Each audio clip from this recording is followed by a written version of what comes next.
The tale starts with a young man named Wataru Toyotomi, a 20-year-old typical college student who enjoys anime and manga, waking up in a meadow after being chased by a horned rabbit. Just the day before, he had enjoyed an all-you-can-drink night at an izakaya with friends, singing karaoke until dawn. After that, he stumbled home tired and somehow fell into the ocean. When he awoke, he found himself in a meadow in what he hoped was a fantasy world, since horned rabbits are common in light novels, leading him to suspect there might be a status screen. Wataru soon discovered a status screen with a message waiting for him, which he opened by tapping it. The message explained that he had slipped between worlds and ended up here, with no way back to his original world. It also revealed that he'd been granted two special abilities, language understanding and ship summoning. The first skill allowed him to comprehend and use all languages, both spoken and written, while the second, tied to his arrival from the sea and his name, let him call forth ships. Lying on the grassy field, he tried to wrap his mind around this strange new reality. Realizing he was stuck in this new world with no way home, Wataru decided to test his ship summoning skill, which sounded exciting. He pressed the button described in the screen, learning he could summon ships he bought, keep them in perfect shape, and control them easily. A shop menu let him buy new ships, and his first was a simple rowboat. He successfully summoned it, but since it appeared on the grass, it was just an ordinary boat with no water to sail on, so he began pushing it along. As he moved the boat, two horned rabbits charged at him, ready to attack, but when he braced himself and closed his eyes, nothing happened. Opening his eyes, he saw the rabbits lying still on the ground, possibly dead, though he wasn't certain. He guessed the ship somehow shielded him, and with the weather turning bad, he knew he had to find a village. Unsure if the rabbits were edible, he took them along anyway, reasoning from their aggression that this world could be perilous, and set off walking. He soon reached a forest that seemed like a place where monsters might lurk, making him nervous.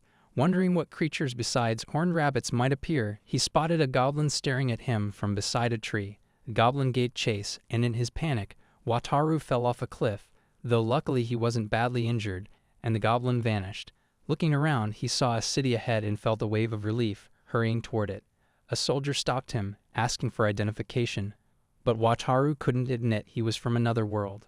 Instead, Wataru told the soldier he'd been attacked by a monster while traveling and lost all his belongings, then asked how to enter the city. The soldier explained that he could get a temporary ID to stay for 3 days, but first he had to touch an appraisal crystal. Wataru did so, and since he wasn't a criminal, the soldier allowed him inside. Stepping into the bustling city, he felt a bit overwhelmed and noticed non-human beings among the crowd, confirming this was indeed a different world. Curious about many things, Wataru knew he had to act fast since his gate-issued ID would expire in 3 days, and he'd been told to join the Adventurers Guild before then. He spotted a building marked with a sword and shield and went inside. There he saw a lovely receptionist woman and a gruff-looking older man at the desk. Wataru wanted to speak to the woman, but her line was too long, and exhaustion pushed him to approach the old man instead. He asked if he could sign up as an adventurer there. The man explained that the registration fee cost 1 silver coin, but since he had no money, he offered 2 horned rabbits instead. The man replied that this wasn't sufficient, though he could arrange a loan for the silver coin, requiring repayment within a month. Unsure of the silver coin's value in Japanese yen, he inquired about ways to earn silver coins. The man informed him that they purchased horned rabbits for at least 5 copper coins each, and bringing in 20 would roughly equal a silver coin. Wataru considered whether he could catch 20 rabbits and felt uncertain. But he didn't want to risk being expelled from the city, so he agreed. The man instructed him to place his hand on a crystal, then handed him an F-ranked adventurer's card. He explained that ranks range from F to SSS, and completing more requests would increase his rank. When asked if he wanted to hide anything on his card, the man taught him that thinking conceal while tracing it would mask details, so he chose to hide his last name and unique skills. The man then reminded him of his task. He was warned not to forget about the horned rabbits and was given a booklet to study. He sold his rabbits for 7 copper coins each, and the guild attendant recommended a cheap lodging costing 10 copper coins per night. The place was cramped like a sardine can, but he was relieved to have somewhere to rest. Lying on the hard floor, he began reading the booklet, nearly dozing off, so he pictured the lovely receptionist explaining it to him. She said the guild wasn't tied to any nation, and it didn't involve itself in conflicts. However, individuals could choose to take war-related requests, and adventurers could accept quests 1 difficulty level above their rank. For those rank C or higher, emergency requests might become mandatory. Adventurers could also be nominated for tasks, but if they avoided requests for too long, their guild card would expire. Wataru felt okay with the guild's rules, though he doubted his skill's usefulness. He fell asleep pondering this and woke up later. It was noon when he got up, said hello to the landlady, and went to wash his face. He disliked the Japanese-style toilet and wished for a towel or toothbrush. For breakfast, he bought bread and a rabbit skewer for 3 copper coins, then strolled around, seeing elves, dwarves, and beastmen everywhere. Seeking solitude, he summoned a ship and wondered why those rabbits had been defeated since he was broke and depended on this ability. Then he spotted a man fleeing. The man was escaping a swarm of horned rabbits, so Wataru quickly entered his ship, and amazingly, the rabbits died before reaching him. He realized they were being repelled and checked the ship's status, which described it as unsinkable and unbreakable. It also stated that nothing could board without the captain's approval, thrilling him with this powerful skill. The rabbits lay outside, struggling to enter, so he wondered if he could defeat them and struck one successfully. After defeating it, he hunted all the rabbits and sold some, though he couldn't carry many without a large bag. From 10 rabbits, he earned 70 copper coins, pleased to have made money legitimately and secured another night at the inn, even getting a corner spot this time. He reviewed the ship's details again, confirming that nothing could board without his permission, and if he revoked access, any person or object would be ejected. This applied even if someone on board tried to attack or kill. In a different world, Wataru marveled at the safety of his boat, imagining that with enough money he could call forth even grander vessels. He explored other ships, favoring the motorboat, and spotted a luxury liner in the shop. Curious about its type, he doubted he could ever afford it.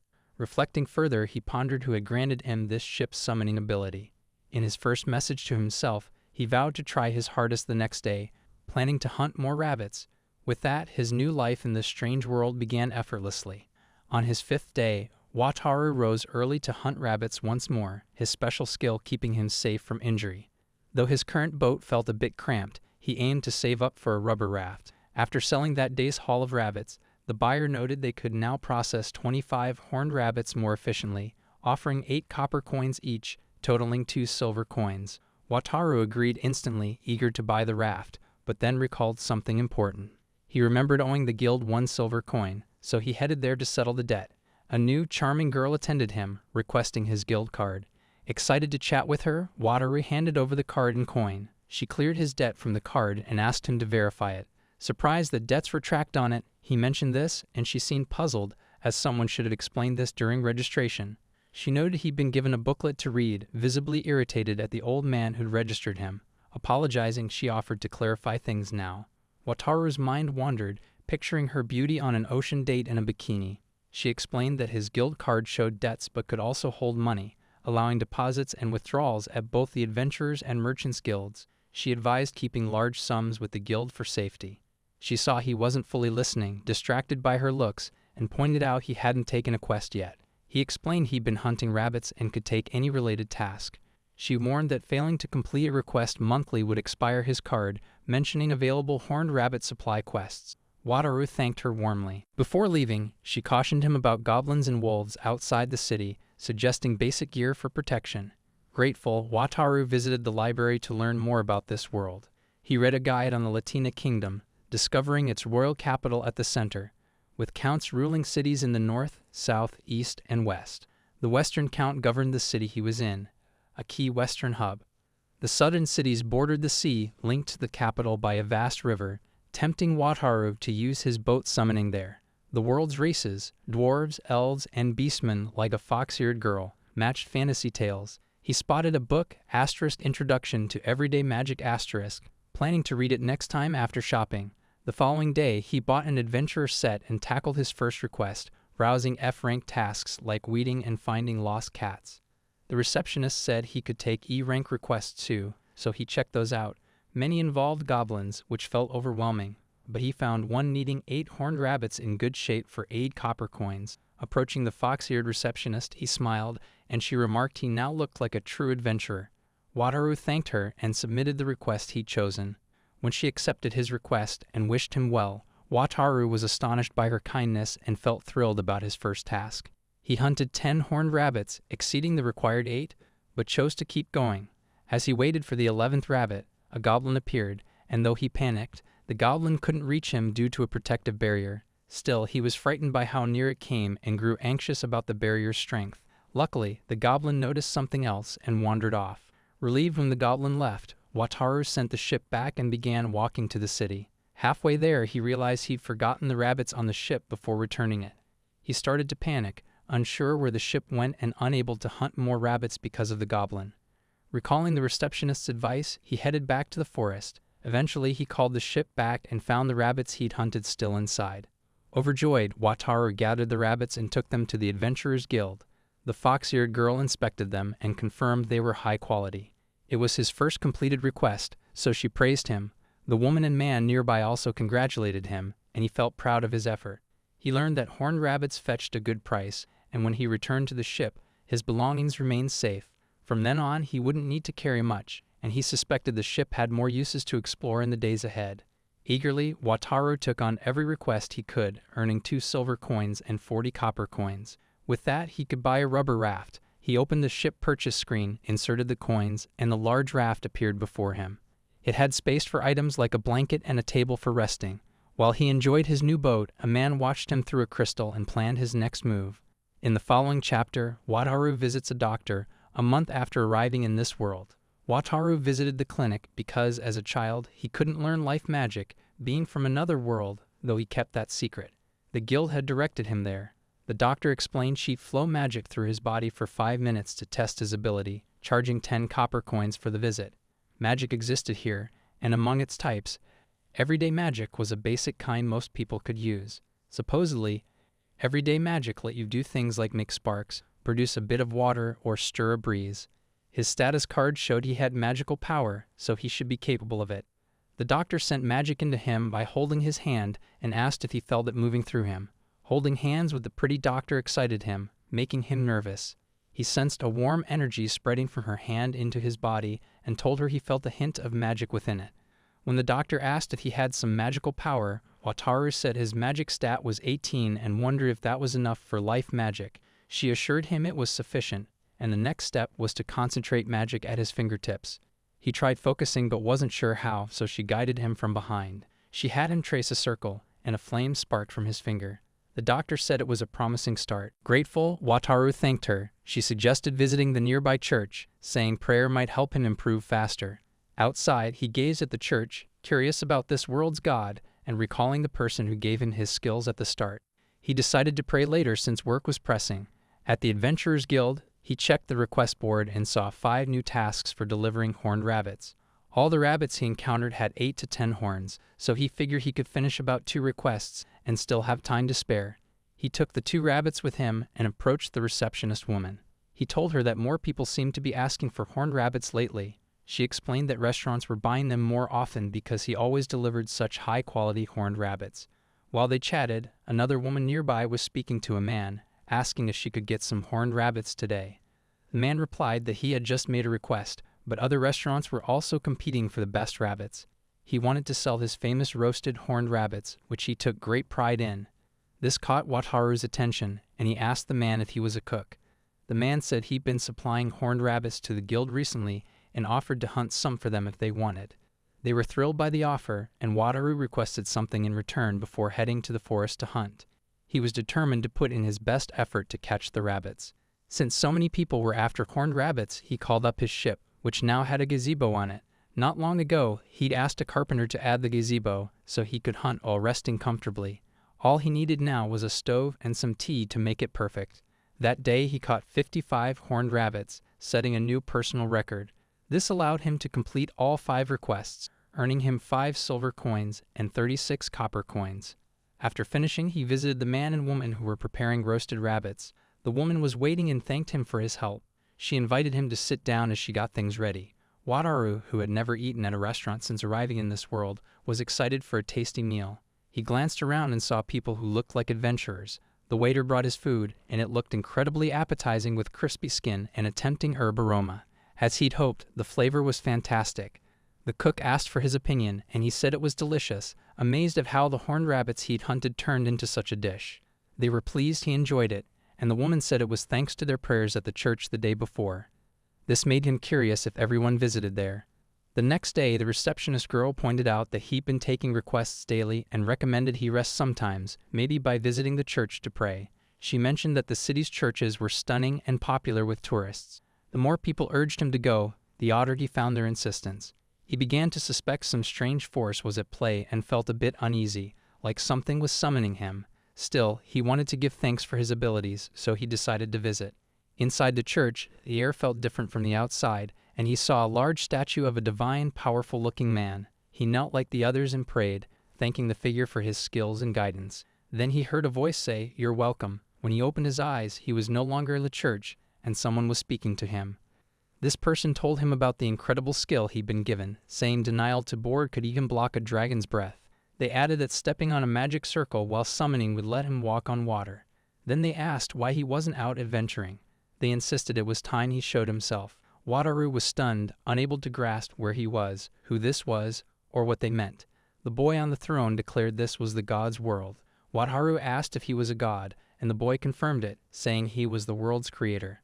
Wataru couldn't believe this boy was a god.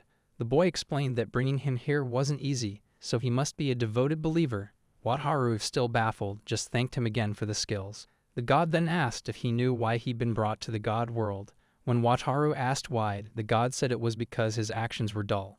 He'd been watching him through a crystal all along, but Wataru only hunted horned rabbits. Even the other gods were tired of it, especially since he came from another world. Many gods were excited about the arrival of otherworlders because they often acted in surprising ways, but when it came to Wataru, his actions were dull and disappointing, leaving them uninterested.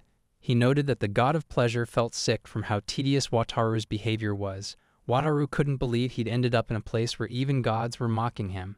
The god went on to explain that when they granted powerful abilities to otherworlders, those people usually turned into bold heroes, villains, or rulers who acted freely. But with Wataru, they had only given him a weak skill. Wataru didn't think it was smart to tell anyone who he really was, though the god clarified he didn't expect him to share that.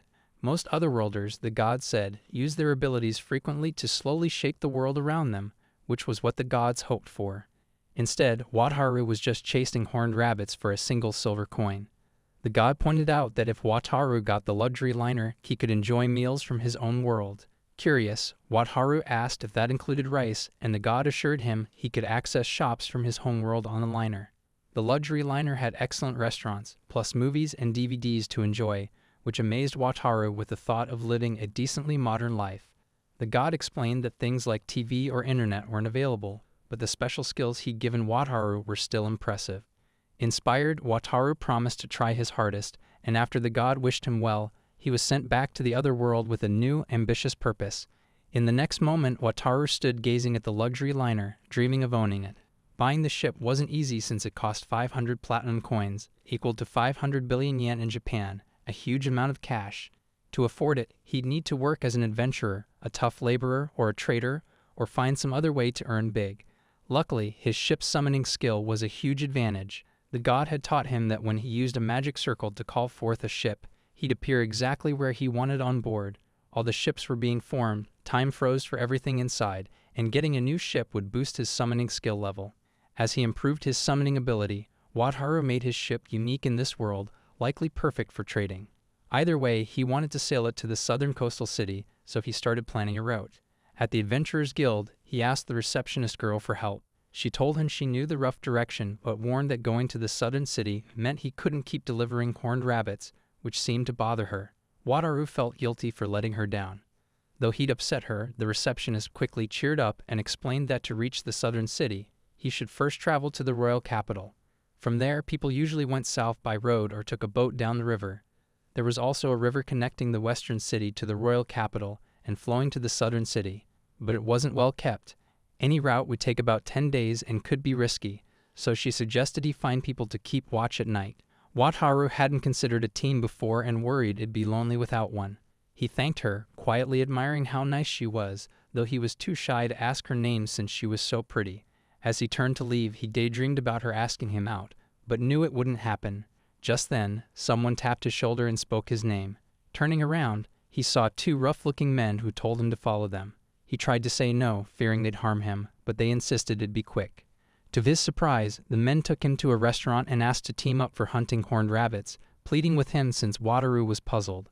They explained they were adventurers needing cash for new gear and had noticed he earned well. They added that if he refused, they'd back off. Relieved they weren't dangerous, Wataru agreed to join them, saying there were too many rabbits for him alone anyway.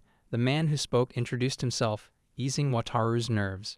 Aldo, whose name was indeed Aldo, offered to cover the cost of his meal as he shared tips on hunting horned rabbits. He joined them at the table, eating and chatting endlessly. He revealed he'd soon embark on a journey and suggested that traveling with a group like theirs was wiser. Aldo nodded in agreement, adding that if he stayed solo, he might consider being a merchant's bodyguard. He explained that solo adventurers below D rank don't earn much, but it still beat wandering alone, an idea that appealed to Wataru. Aldo pointed out that if he couldn't handle something as basic as a goblin, he'd struggle as an escort. The following day, he began gearing up for his trip, earning cash by hunting horned rabbits. He practiced with bows and spears at the guild, gradually stocking his raft with supplies. Today, he teamed up with Aldo to take on some goblins. Aldo promised to let him face one goblin alone. As they trekked through the forest, Wataru felt jittery. They first stumbled upon a slime, which Aldo described as nature's cleanup crew, breaking down dead monster bodies. He wondered if he could touch the slime, and Aldo cautioned him to only brush it lightly, or it might trap him. The slime felt soft and wobbly, leaving Wataru fascinated and eager to keep it. Aldo told him to relax and asked if he had a tamer skill, since without it, bringing a slime into the city wasn't allowed. He apologized for getting carried away, and they pressed on. Soon, goblins charged at them. Together, they fought, and Aldo saved one goblin for Wataru to tackle. Wataru swung his ding-dong, striking the goblin's throat and bringing it down, his first victory. All that remained was to gather the goblin's magic stones, heart, and right ear. Wataru felt queasy around the creatures and barely heard Aldo's words, convinced adventuring wasn't for him. They returned to the city and toasted his first goblin kill. Aldo asked about his departure plans, and he said he'd leave in a week. Aldo offered to see him off, grateful for his help boosting their horned rabbit hunting rewards. Thanks to his lessons on hunting horned rabbits, their earnings had tripled. Wataru left the restaurant and headed to the Adventurers Guild to bid farewell and thank the fox-eared girl. He pictured her crying and pleading for him to stay, though he knew that was a fantasy. Inside, her line was packed, but an old man sat nearby, waving him over.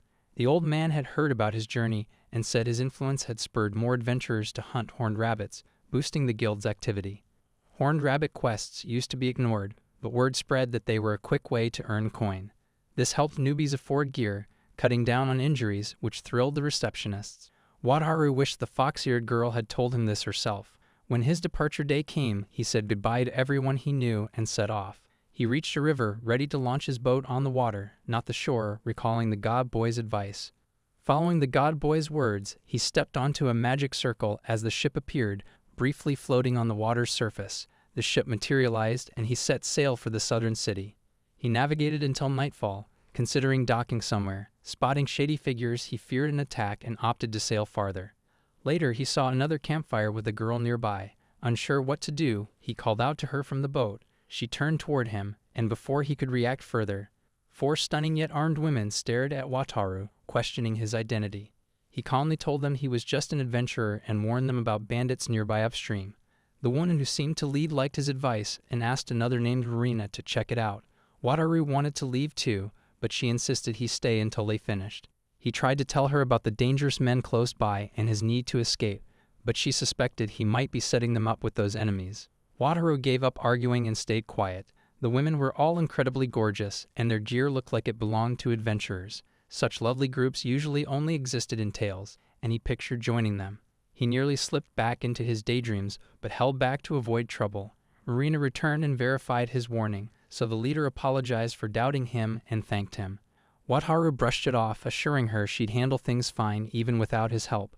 The leader was caught off guard since his tip proved valuable. She mentioned a bounty on those bandits they'd claim soon. Before leaving, she offered to reward him if they crossed paths again. Wataru didn't push to bond more with them, preferring to stay low-key, so he let it go. Days later, he reached the southern city, spotting many Wataru boats. He noticed a self-moving boat and wondered about its mechanics. He pondered if magic powered the boat he saw. Having saved plenty of cash, he thought a motorboat would be handy. He chose to dock the ship somewhere and travel to the city on foot. Strolling through, he loved the city's vibe. While buying fish, he asked the vendor about the commercial guild's location, who pointed toward the harbor. The man asked if he was a trader, and Wataru shared he might start a business, considering a switch to merchant life to afford a luxury cruise ship. At the commercial guild, Wataru saw many sharp-dressed folks. A fox-eared girl welcomed him and asked his purpose. Trying to hide his thrill about her, he said he had several questions and hoped that was fine. She assured him it was okay, and he felt charmed by her. He first asked if he could join the commercial guild despite being in the Adventurers Guild, and she confirmed it was allowed, starting at the lowest F rank. The F rank meant registering as a peddler for 5 silver coins yearly. He told her he might get a ship and asked about jobs. She explained it depended on the ship type. He described it as a small magic ship, though he admitted securing one wasn't simple. When she praised his connections, he stayed silent since his link was a god. She began detailing how magic ships worked and their common tasks. Most jobs involved ferrying people to places like the royal capital. Other opportunities relied on the magic ship's skills. If he could take adventurers to the southeastern island, the pay would be great due to its rare herbs and tough monsters. Valuable items were there, but shallow waters, rocks, and no clear path meant only small boats could go. Plus, a strong current limited it to just 4 ships currently, so he asked about the earnings if he made it there. The pay was 20 silver coins per passenger daily, so 5 people would net 50 silver in a day. The receptionist noted it hinged on the island's material values. Wataru decided to join the commercial guild. She asked if he considered mooring space for the ship, offering 1 for 1 silver monthly, totaling 6 silver with the fee. She'd combine it with his Adventure Guild card, so she asked for it. Wataru handed it over for the merging process. The moving space was finalized as number 115, and he introduced himself as Wataru. Expressing gratitude to her, she replied that her name was Camille and shared her excitement about collaborating with him. As Wataru departed, he felt pleased about introducing himself since it allowed him to discover her name. Upon reaching the Gull's Inn, he pondered if there were any vacant rooms. He entered and secured a room with a single bed, enjoying a view of the sea. The cost was 50 copper per night, including breakfast and hot water for bathing. He considered it a decent arrangement despite the price. Wataru found the expense a bit high, but it met his needs well enough. He planned to purchase a motorboat the following day and explore the Southeast Island soon after. He located a suitable motorboat, though he felt uneasy because it wasn't Wataru. Still, he took a risk and bought it. His ship's summoning skill improved, unlocking new features. The boat seemed unique compared to others he'd encountered, but he worried its distinctiveness might reveal he was from another world. Thankfully, a new ship disguise ability emerged to help. With the ship disguise skill, Wataru could alter how the boat looked, mimicking water-red textures without affecting its function. He found it incredible to own a fully Wataru-looking vessel. Strangely, he also instinctively knew how to navigate it, which felt like an unfair advantage. He understood the route to the Southeast Island, estimating an 8-hour trip or a full day with breaks. The journey flew by, and he arrived in under 5 hours. Soon, a man in another boat approached him. The man remarked that he didn't recognize Wataru and introduced himself as Guido after Wataru shared his name. Wataru explained he'd recently acquired a ship and learned about the island from the commercial guild. Guido welcomed him, noting that more ships would help since he was swamped with requests. Wataru expressed enthusiasm about working together and inquired if there were specific tasks or details he should know. Guido seemed glad to have the assistance. Guido explained that adventurers typically stayed on the island for days once they arrived. However, he added that serious injuries might force them back to the city earlier. He emphasized the need to remain on the island consistently. Wataru accepted this and hurried off to buy supplies for his boat and activities on the island. Now safely on the South Island, he, referred to as Wataru here, purchased clothing, tableware, an iron pot, and more, perhaps overly so. He believed these investments could soon earn him enough for another ship. Before long, a hooded man with a knife, his face hidden, approached Wataru, now called Wataru, and attempted to poke him but failed. Shocked, Wataru demanded to know the man's intentions. The attacker asked if the boat was his, making Wataru fear it was the target. He tried to flee, but someone grabbed him from behind and concealed him. The hooded man lost track of him. It was Camille who had intervened, saving Wataru's life. She checked if he was alright and pointed out they were near the guild's back door. Wataru recounted to Camille that he'd just returned from the Southeast Island and was shopping when the man attacked. She asked if he'd reached the island, then warned that, as she'd hinted before, a ship capable of that trip was highly prized and made him a target. Wataru wondered what to do, asking if he should flee to another town and if Guido was trustworthy. Camille revealed that some guild workers used guards or Slavs for protection. Wataru felt deeply troubled by this news. In that world, slavery existed, but he believed Slavs were too costly. Suddenly, the guild master stormed in, announced he'd heard their tale, and assured them he'd handle it. He informed Wataru he'd be away for a bit and instructed him to take a job on Southeast Island in the meantime. The guild master promised to arrange an escort for Wataru, cautioning him that a ship able to reach the island was valuable to the guild. He pledged to assist Wataru however he could. Wataru hoped to spend the night there, and with no other option he agreed. The following day, Camille stopped by to see if Wataru had rested well. The guild was supplying food for the island trip this time, and they'd soon meet the adventurers traveling on his ship. Just the night before, he dreamed of earning a huge profit, but now he faced a dangerous twist. When they reached the harbor, the adventurer team was already waiting, and they set off for Southeast Island. Wataru felt thrilled about his first mission. The adventurer group Gisola's leader, Alizia, asked if he was the person they'd met by the riverside recently, while vice leader Duratha was nearly certain of it and mentioned bandits to him. Irma and Kara were lost in their own chat. Maria the scout stayed quiet, and priest Claretta thanked him for his past help, inviting him to dinner. The other girls liked the plan and offered to treat him too. Wataru couldn't believe he was reuniting with this stunning group and was eager to know them better. Still, Wataru worried that their admirers might harm him if he dined with such lovely women, so he attempted to decline by claiming he had tasks piling up, like finding an escort once he was settled. He suggested they could dine later when the timing worked. The girls seemed to accept his flimsy excuse with kindness. Wataru felt relieved at dodging the dinner for now and began fretting about the escort, since it was his first time having others aboard his ship. He nearly refused to let anyone board going forward. He decided to allow each person onto the ship one at a time as the island appeared ahead. Wataru warned everyone to brace themselves as the shaking would worsen. The girls clung on until they reached the shore, feeling relieved. Alicia thanked Wataru and proposed preparing to head into the waterwoods. They assisted each other off the ship with plenty of luggage. Duratha remarked how quick the boat was, and Claretta agreed, noting the ride wasn't too rough, which Wataru appreciated hearing. Wataru offered to brew some tea and asked if they'd like a rest before moving on. Irma said she was touched by the gesture, and Wataru found her incredibly attractive. After enjoying the tea, they said they'd return in 5 days and left. Soon after, Mr. Gato arrived with 2 men, introducing them as Carlo and Daniel to Wataru. Wataru expressed excitement about collaborating with them. Guido told Wataru he was fortunate to start with Gisola, a top-tier, skilled adventurer group, and an impressive one at that. Guido admitted he got anxious working with Gisola himself. Wataru remarked it felt like a fan club forming. Wataru noticed Guido seemed eager to warn him about hiring an escort due to risks tied to his magical ship. Guido shared he'd faced similar trouble. Carlo added he'd been hunted by dangerous foes and nearly deceived. Guido urged Wataru to take his advice seriously and not skimp on escorts, explaining all jobs had to go through the commercial guild. He cautioned Wataru that taking private requests could lead to traps or problems. Wataru told them he had the next 5 days free and planned to use some free chicken bones he picked up while shopping.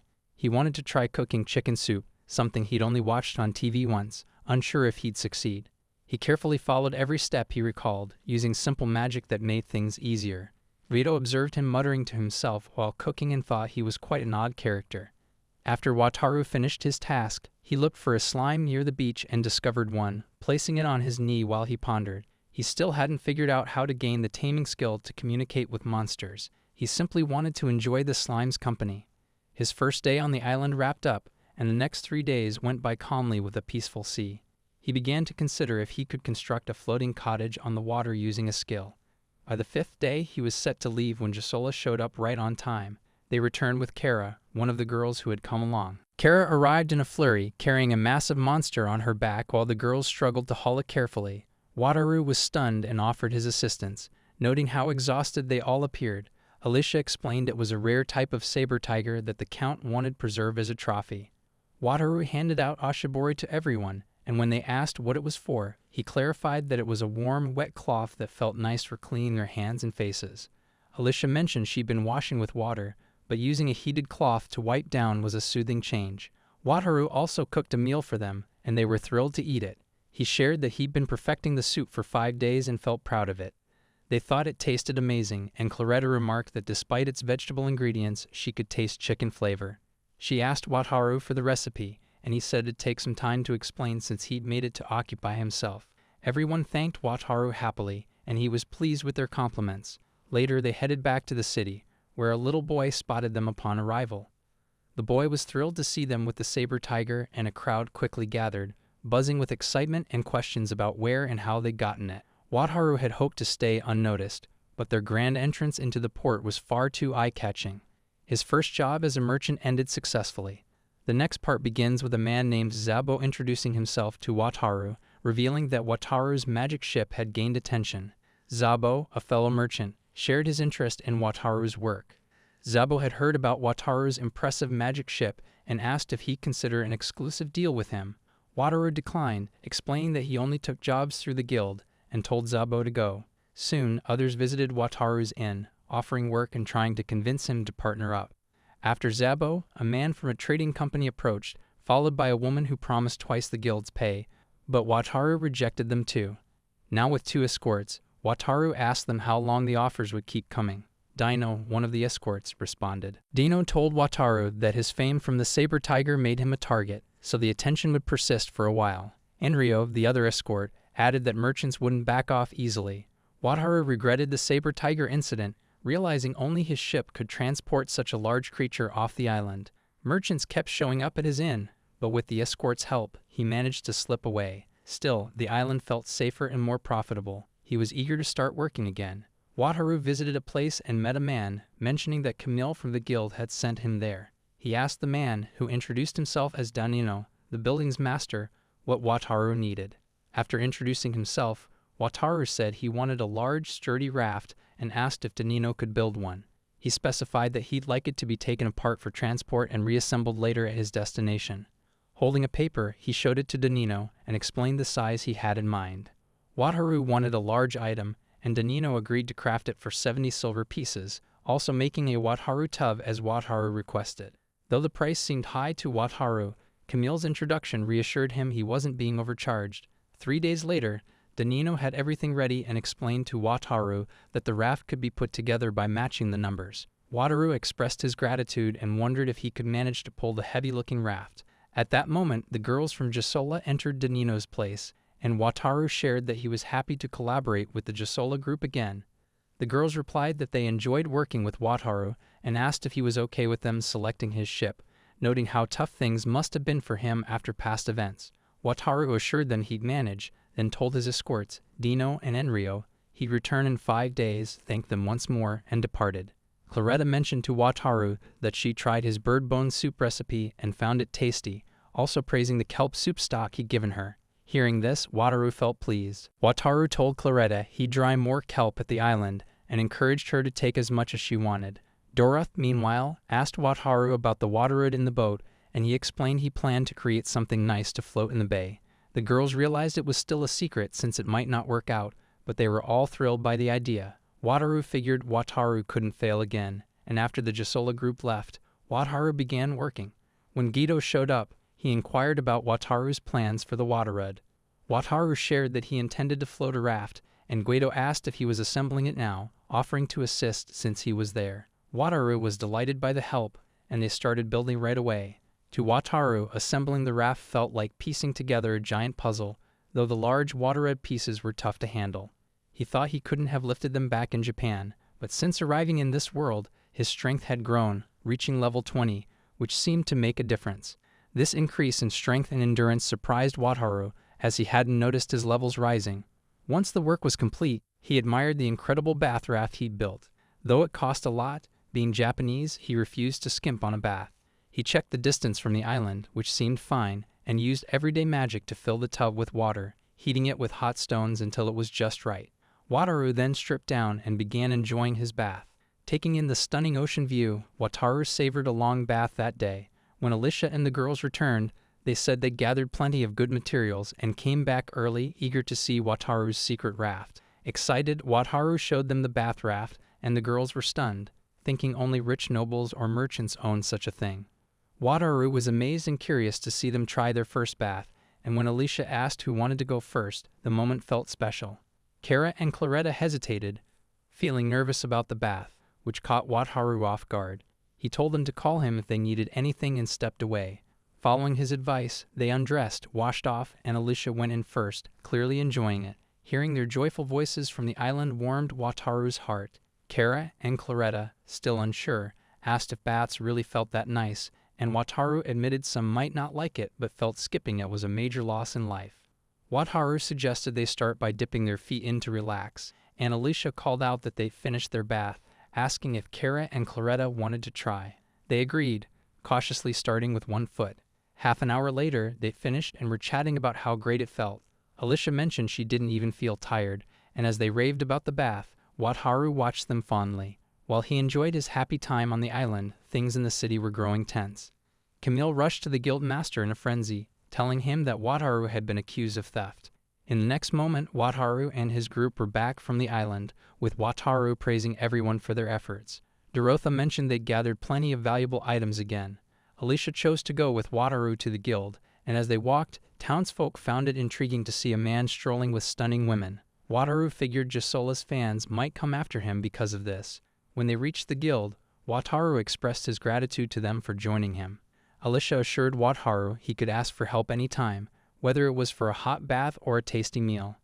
The group loved the bath, and their joy made him happy, especially seeing the beautiful women so content. He'd finished a raft that looked solid and considered testing it to see if it could hold a sleeper. Adding a tent, he thought, could turn it into glamping. Suddenly, Camille burst in, panicked, saying there was trouble. Before she could clarify, a group of men arrived and declared Wataru was under arrest for allegedly stealing the Z family's magic ship. Camille protested, but the men pressed on. Just as they were about to seize Wataru, Dino and Enryo stepped in to block them. The guild master joined too, insisting there was no proof of the claim yet, and he wouldn't let them act alone. While Wataru tried to make sense of it all, the men left. Inside the guild master's room, the guild master told him a merchant named Zabo had accused him of stealing a family heirloom ship. Wataru said he'd never met Zabo and wondered if the man had confused him with someone else. Wataru explained he couldn't have taken it, as his ship was a Japanese-made vessel, not even from this world. Enryo pointed out Zabo was a merchant who'd recently sought a contract with them. The guild master recognized Zabo as a petty crook with a shady past, suggesting he was targeting Wataru's ship after being refused a deal. Wataru was shocked at Zabo's nerve, but the guild master noted such tactics rarely succeeded. However, Zabo had backing from a noble, Baron Benvenuto, whose influence men officials couldn't dismiss him easily. Desperate, Wataru asked what to do next. The guild master suggested a trial by fire, leading Wataru to face a trial in another world. In the courtroom, he saw Zabo, a judge, and observers. A man announced they'd review Zabo's theft claim about the magic ship, warning that the Southern Count's presence demanded respect. Wataru eyed the judge, questioning if he was truly impressive. When asked if he had a defense against Zabo's accusation, Wataru insisted he hadn't stolen the ship. He'd bought it fair and square with his own money.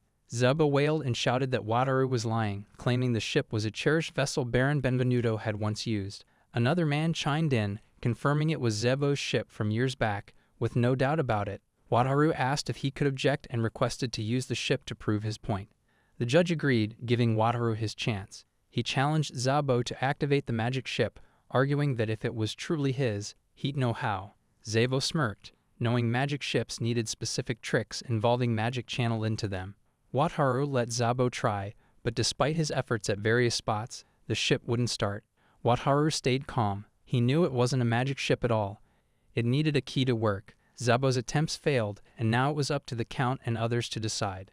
Zabo scrambled to justify himself, but the truth was clear. The ship didn't respond to him, leaving his claim hanging in the balance as judgment loomed.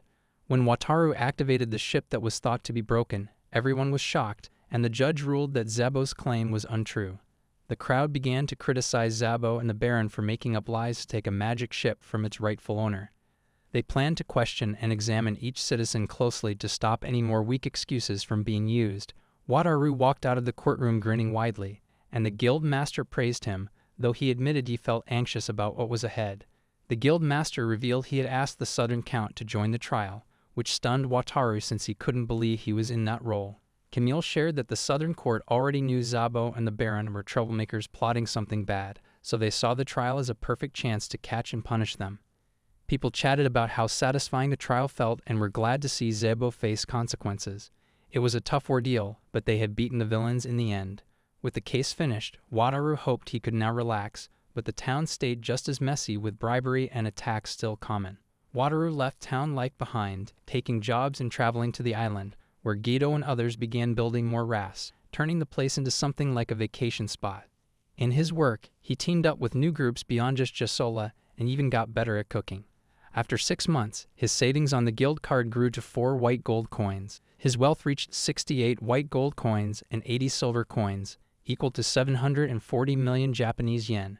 But he'd need at least 50 billion yen for a luxury liner, which would take over 50 years to earn at that pace. So he set his sights on the continent across the sea, planning to buy a new boat and trade with the southern continent.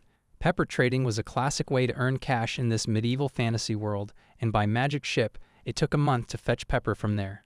People claimed it brought in big money. Wataru debated which ship to pick for the long journey to the southern continent, thinking a big deck would work well. Camille from the Commercial Guild warned him about giant monsters in the open sea, noting only 1 in 30 ships usually made it back safely from there, and she wished he'd stay put. But his ship couldn't sink or break, so he wasn't worried. Guido spotted him enjoying during the day and cautioned him about it. Guido brushed it off, saying it was just one drink, and asked what Wataru was doing with the map. He warned that the southern continent trip was risky and wondered if Wataru really needed the money that badly. Wataru explained he wanted to try trading since he had a solid magic ship, though he kept quiet about feeling pushed by God to go. Guido had heard the southern continent was a dangerous spot. Since it wasn't safe, Guido suggested Wataru get escorts, but Wataru doubted Dino and Enryo would want to tag along that far. Guido proposed buying Slavs instead, as they wouldn't turn on him and some were pretty skilled, which Wataru hadn't considered before, though it seemed common in this world. After being transported to this new place, he hoped to find his fated partner, imagining it be a stunning woman who'd guard or love him. Guido saw Wataru zone out and told him not to push himself too hard before leaving. Then Alicia called Wataru's name, upset with Claretta and Irma that he was heading to the southern continent. Claretta urged him to stay cautious, while Alicia said it was because of him the island became a safe, cozy home. Irma chimed in, agreeing, and said they got him a small gift, a little slime they'd found in the waterreds, to show their thanks. Wataru felt thrilled and full of joy to have the slime, and his entire attitude shifted because of it, which made them happy to see him enjoy it so much. The slime was cute, and with his taming ability, he might be able to take it along on his journeys. When he mentioned he had some dried meat for it, the slime spoke up, saying it tasted great. Wataru, surprised, turned to Alicia and said the slime had talked, but she insisted slimes don't speak. He was certain it did, and Claretta suggested it might be due to his taming skill. Wataru looked at his skills, confirmed it was real, and beamed with delight. He began to dance with excitement since he could take the slime back to town. Irma pointed out that bringing it home would require signing a contract with it. She told him he'd need to create a magic circle, and if they got the slime inside it, it could proceed further. Wataru asked the slime if it would agree to form a contract and travel with him, instructing it to enter the circle if it was willing. He felt anxious because if it didn't step in, he'd have to return it to the forest the next day. After watching the slime for a bit, it finally spoke and said it would join him. Everyone cheered for Wataru as he sealed the deal with his charming little slime. Forming the contract felt like confessing his emotions to someone, and he couldn't believe there was a touch of romance in something like this. It hit him again how unique this other world was. Then Camille recorded his holy slime, named Rima, as his companion because it was an unusual kind. She cautioned him to watch out so Rima wouldn't get stolen. Wataru brought up wanting to buy a new magic ship and asked if he could take out white gold coins without prior notice. Camille replied that if he withdrew fewer than 10 white gold coins, they could prepare it that day. She looked upset about his move in the pepper trade, but he reassured her his next ship would be excellent and there was no cause for concern. Though she stayed worried, his knack for connecting with and swaying people stood out. His skill at influencing others was impressive, and Camille knew he could always purchase a ship from a commercial guild.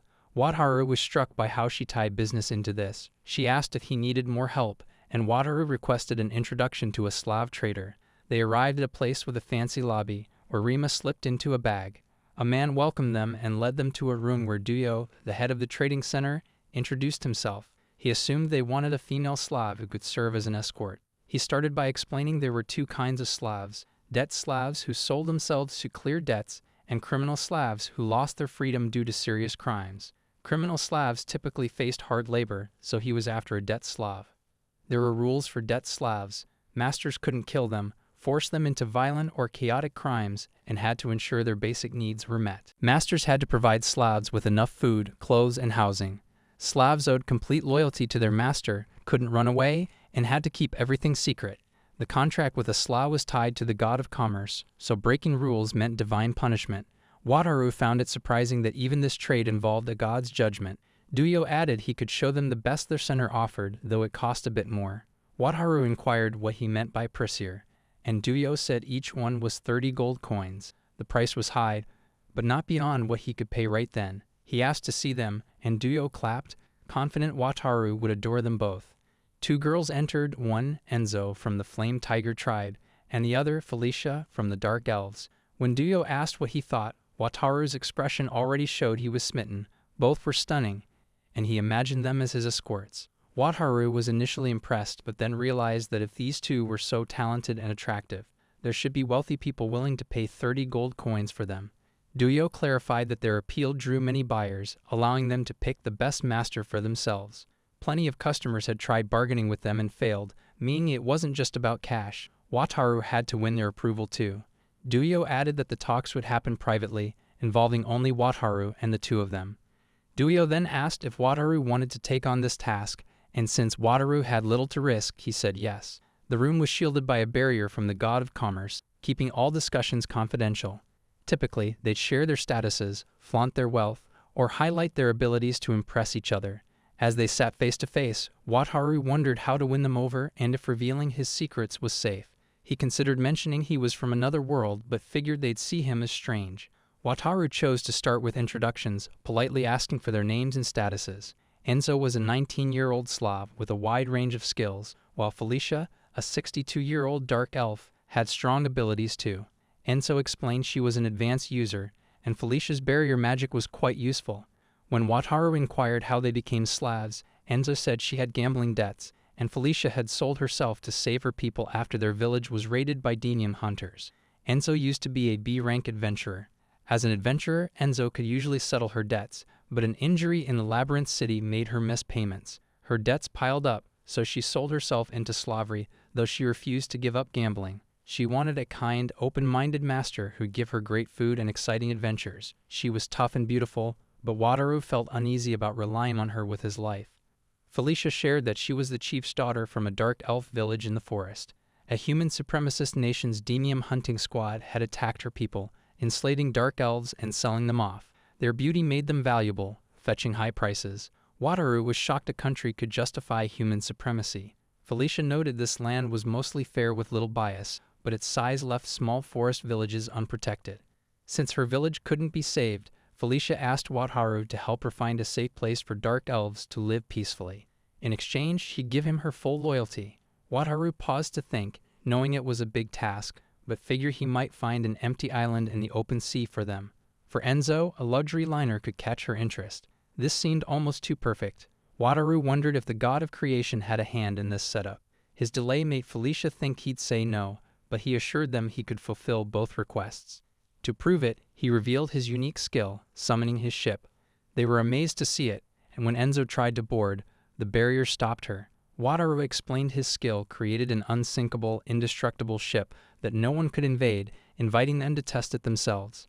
Enz unleashed her abilities on the boat, yet it showed no signs of damage. Wataru shared that he intended to purchase a bigger vessel with similar durability soon, aiming to sail to the southern continent for trading. During his business ventures, he suggested they could scout for empty islands where settlers might live. At Enz's urging, he agreed to move Felicia's people too. He proudly displayed the luxury liner he planned to acquire, pointing out its spacious design. This ship boasted an array of food, drinks, clothing, and even a casino for Enz to relish. Wataru revealed the vessel's price tag of 500 platinum coins, which sounded steep. Wataru, bowing to the girls, claimed his boat was unbreakable and unsinkable, though he admitted his own frailty and pleaded for their protection, asking them to serve him. After a brief glance at each other, the girls consented to be his aides. Wataru thanked them heartily and told Rumi they'd have company. Ines pointed out she'd overlooked a key term in their agreement, urging Wataru to look after her well. Holding hands while saying this strained Wataru's nerves, while Felicia panicked over her village's fate for weeks. Ines and Felicia trained to safeguard someone in a city as Wataru readied for the trip. Once at sea, Wataru showcased the ship he'd soon own, impressing them. Their amazement grew further. When he called forth the new ship, cruiser, he introduced it to the girls. Felicia inquired if that was its name, prompting him to ponder a title. He considered something grand like Toyo Maru, then settled on Speedo, a more fantastical choice. Speedo set off toward the southern continent. In the next tale, Wataru cloaked the ship to fit that realm better, astonishing Camille. Camille remarked on the ship's oddity, a kind she'd never encountered, wondering about its origins. Wataru quietly asked Ans if magical ships were dug up, and she assured him it was a novel concept. He'd heard magical ships held many mysteries and dodged questions by asking if the textiles he'd ordered with 1 platinum coin were done. They'd crafted 80 yards of silk, which could fetch a hefty sum. In the southern continent, Camille noted their money worked there, though politics might shift things. Still, she believed Wataru could buy pepper there. He appreciated her aid, and she was eager to assist any time, especially since he'd sell the pepper at the commercial guild. Wataru vowed to try hard, spotting Enryo and Dino waving them off with wishes for a safe journey. Wataru expressed gratitude as their month-long sea voyage kicked off after getting the cruiser. His summoning skill rose to level 3, granting his ships autopilot when afloat, guiding them to past destinations. The ship sailed even as he slept, making cross-continental trips simple, though he had to reach the place first himself. With birds and dolphins alongside, he pressed on with the girls. On deck, the girls chatted and relaxed, later bringing Wataru tea. Sipping it, he politely asked their thoughts on the ship, and they told him to ease up on formality. Adjusting to them was tough, but he persisted, asking if they were puzzled by the ship's gadgets. They didn't grasp how much was built, but knew how to operate it, which sufficed. Wataru was amazed by things like the shower and microwave oven, which didn't rely on magic and puzzled him completely. He let slip that the ship came from a world with no magic, leaving Felicia and Inns a bit baffled. Trying to shift focus, he asked if they checked out the bedrooms. They liked the beds, and he pointed out there were 3, so each could have their own. Confused, they wondered why they wouldn't all sleep together since they were used to that idea. Being his bodyguards, Felicia and Inns figured they'd need to guard Wataru even while sleeping. He couldn't believe he might share a bed with them and got lost in exciting thoughts. The idea of sleeping together thrilled him, so he agreed for safety's sake. Suddenly energized, he spotted bubbles in the water. They guessed it might be gas or a creature's breath. And they were correct. A huge sea serpent lunged at them, only to crash into the ship's barrier. Though the barrier kept them safe from the sea serpent's attacks, they decided to fight back. Inns, new to battling such beasts, wanted to try. Felicia passed her a wand and gave Wataru an arrow, instructing him to strike first. They planned to level up by defeating it together. Wataru also wanted Rima to join in since he was only level 1 and could benefit from the experience. Wataru focused hard and landed his shot on the monster, a small but successful hit that leveled him up. They let Rima toss one of his snack nuts at it too. Then Inns unleashed her most powerful magic, with Felicia joining in. Together, they took down the serpent in one big attack, boosting everyone's levels. Wataru hit 25, Rima reached 32, Inns got to 7, and Felicia rose to 5. Felicia noted how leveling up worked. She explained that higher levels strengthen the body and might extend life, mentioning a level 700 hero who lived 1,000 years. When Wataru admitted he didn't know this, the girls exchanged looks and asked if he came from another world. Stunned at first, he eventually asked how they guessed. Surprised too, Inns pointed out he wasn't great at concealing it, given his lack of basic knowledge. Inns added that his unfamiliarity, plus his ability to run this strange ship from a magicless world, gave him away. Wataru saw no use in denying it, but asked them to keep it secret from others. After assuring him he could confide in them, Inns kissed him. Their sea trip went mostly well, and on day 25, they spotted the southern continent, arriving in just 25 days. That was 5 days faster than expected, so they aimed for the shore to find people. Inns warned that they didn't know the local language. Wataru panicked, having only known one country, but Felicia asked about his original world's language. He recalled his special skill, language comprehension, solving the issue. They landed, and Felicia cast a protective barrier on him against any single attack. The area felt like a quaint village, not ideal for trade, so Wataru suggested asking someone about a nearby city. He greeted the first villager they met, hoping to ask questions. 5 minutes later, they were in a house, stared at like oddities by a crowd. They'd met the village chief, Glow, who welcomed them. Wataru shared that they'd arrived at the continent. When trading on the southern continent, he courteously requested assistance from locals to locate a major port city. Glauco explained that Tavali, a large port city, was about 10 days' walk to the west. Wataru was thrilled to hear this, but Chief Glauco added that the king of their nation, Katten, had died 2 months earlier, sparking a succession war. Though it hadn't yet turned into full combat, The public order in Tavali had declined noticeably. Curious, he pressed for more details about the situation there. He learned that after the king's unexpected death, the first and second princes were now vying for the throne. The first prince's mother was a legitimate wife from a foreign royal family, while the second prince's mother was a concubine from the prime minister's household. The prime minister argued that the first prince didn't deserve the crown and pushed for the second prince to take it instead. This dispute had caused the current unrest, with both princes recruiting soldiers, leading to a rise in mercenaries and troublemakers in Tavali. Glauco cautioned him to stay cautious if he went there. They returned to the ship to plan, and Wataru asked for opinions. Felicia proposed that she and Anne scout the city alone since they could manage some risks. Anne's agreed, noting they'd come too far to turn back now, and in the worst case, they could retreat. Using his ship as an escape option sounded appealing to Wataru, who liked the plan and felt they needed to see the city for themselves to understand it. A few days later, they neared Tavali, a massive city as expected. Walking its streets, it felt calmer than Wataru had imagined. Suddenly, some men approached Anne's and Felicia, asking to hang out. Wataru, anxious, claimed they were his escorts and declined, but the men ignored him. The girls checked with Wataru, who allowed them to handle it. They swiftly dealt with two of the men without magic, and after Felicia showed her powers, the others fled to fetch guards. Sensing trouble, they escaped too, running until the pursuit stopped. Anne's wondered what to do next since the area had many rough characters, but the stalls were open, so they could still buy supplies like pepper, Camille noted. Camille also pointed out a guild existed on this continent, so Wataru decided to visit it first. He asked a vendor for directions, but the man demanded payment. Wataru handed over a foreign coin, which the man took, directing them to an underground passage where the commercial guild was located. After paying a road fee, they entered the passage, where numerous people tried selling them goods. Vendors offered items like lamps for 10 copper coins or guides for 50, but Wataru refused them all and hurried away. Felicia wanted to hear them out, but Anne's warned that buying one thing would mean buying everything. Eventually, a little girl offered Felicia a rose, which she took without hesitation, costing them 10 copper coins. 2 hours later, they finally reached the commercial guild. A man requested to speak with a representative and, upon learning they were from the northern continent, escorted them to a private room. There Mia, the vice manager of the guild, welcomed them warmly. Wataru was instantly taken by her stunning looks. Mia inquired if he was there to buy pepper, and he nodded yes. He then asked if trading was still possible given the city's tense situation. Mia explained that the local feudal lord supported the first prince and was recruiting troops, hinting that a fight might break out soon. Mia assured him, though, that he could relax because buying pepper now was a smart move financially. She shared excitedly that they were holding a huge pepper sale, slashing prices in half. With a potential civil war looming, nobles were desperate to trade their pepper for war funds. Wataru liked the sound of this deal, but was curious about her enthusiastic sales talk. Inns checked if he was fine with it, and Wataru confirmed they'd buy the pepper.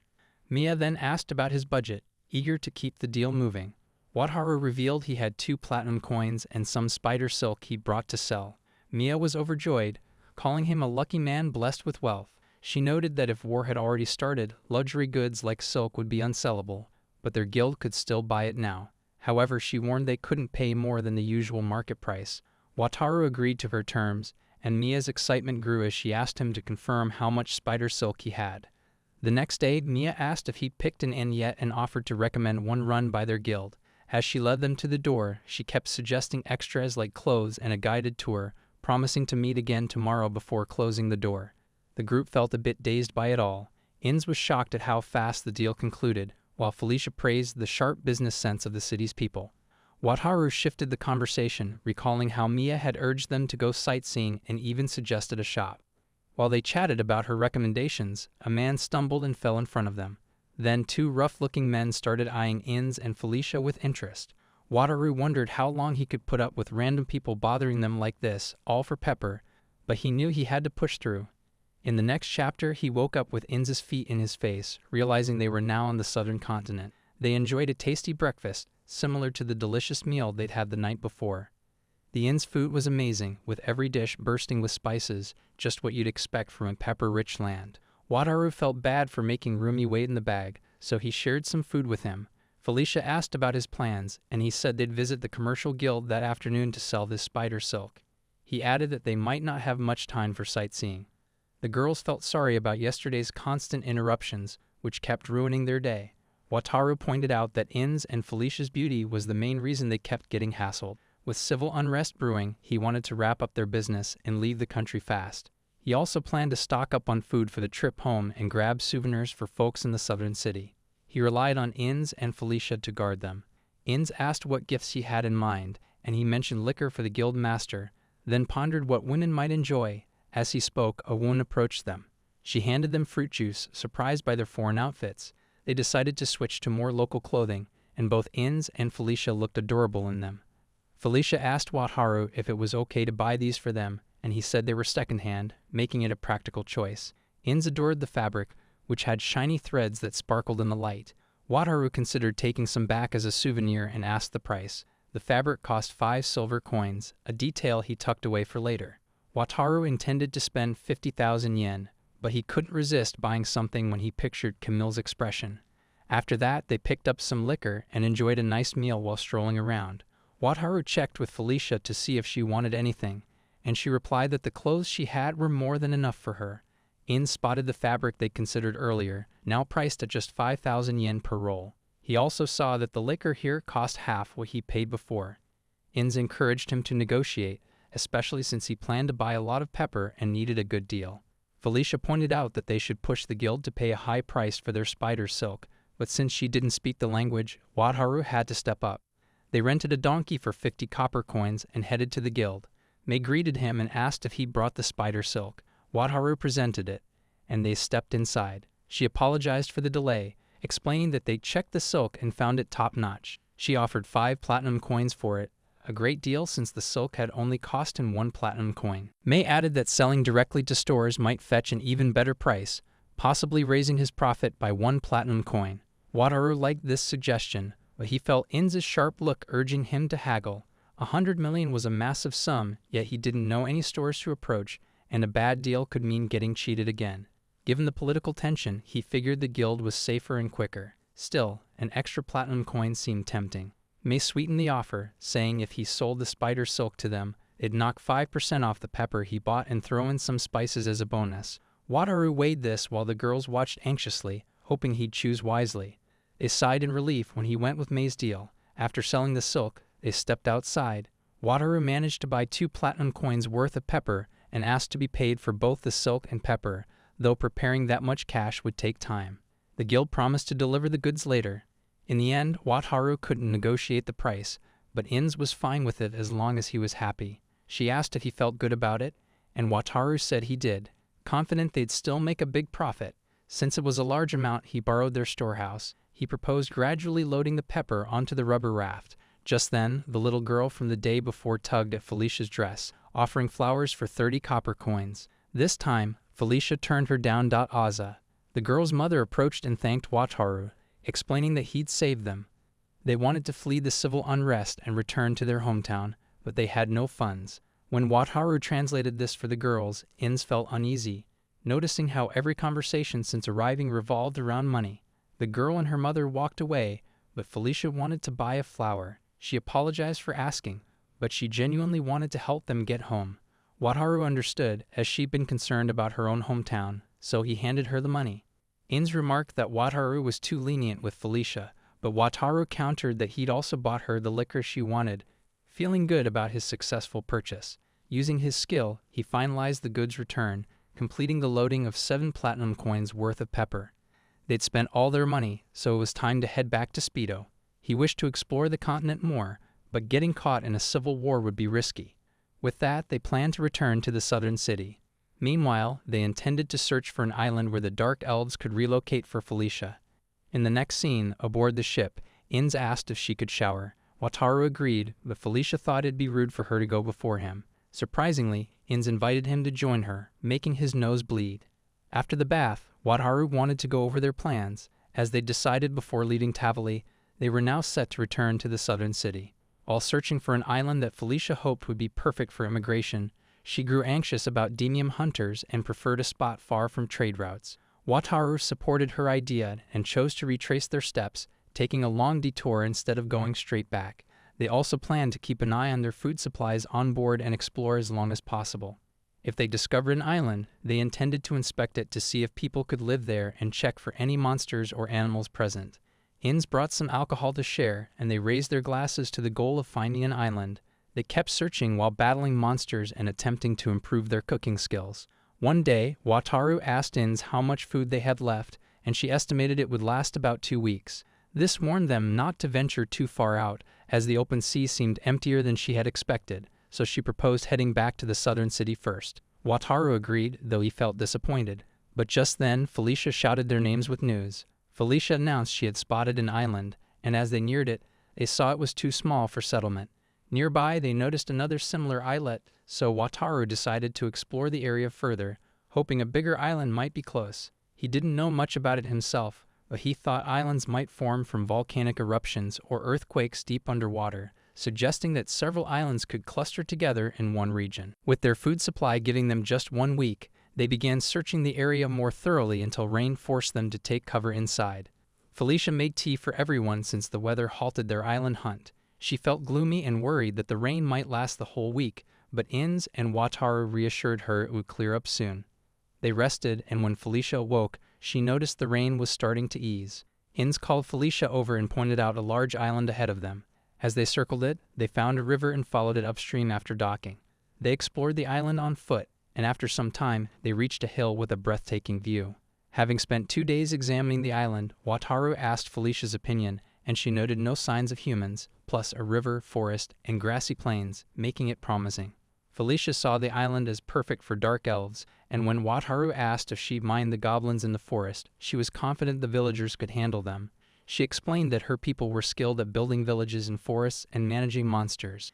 Inns added that wild animals roamed there too, offering hunting opportunities. Felicia then requested Wataru's assistance in moving the dark elves to the island, and Wataru promised to support her fully, gently asking her not to cry as she teared up again.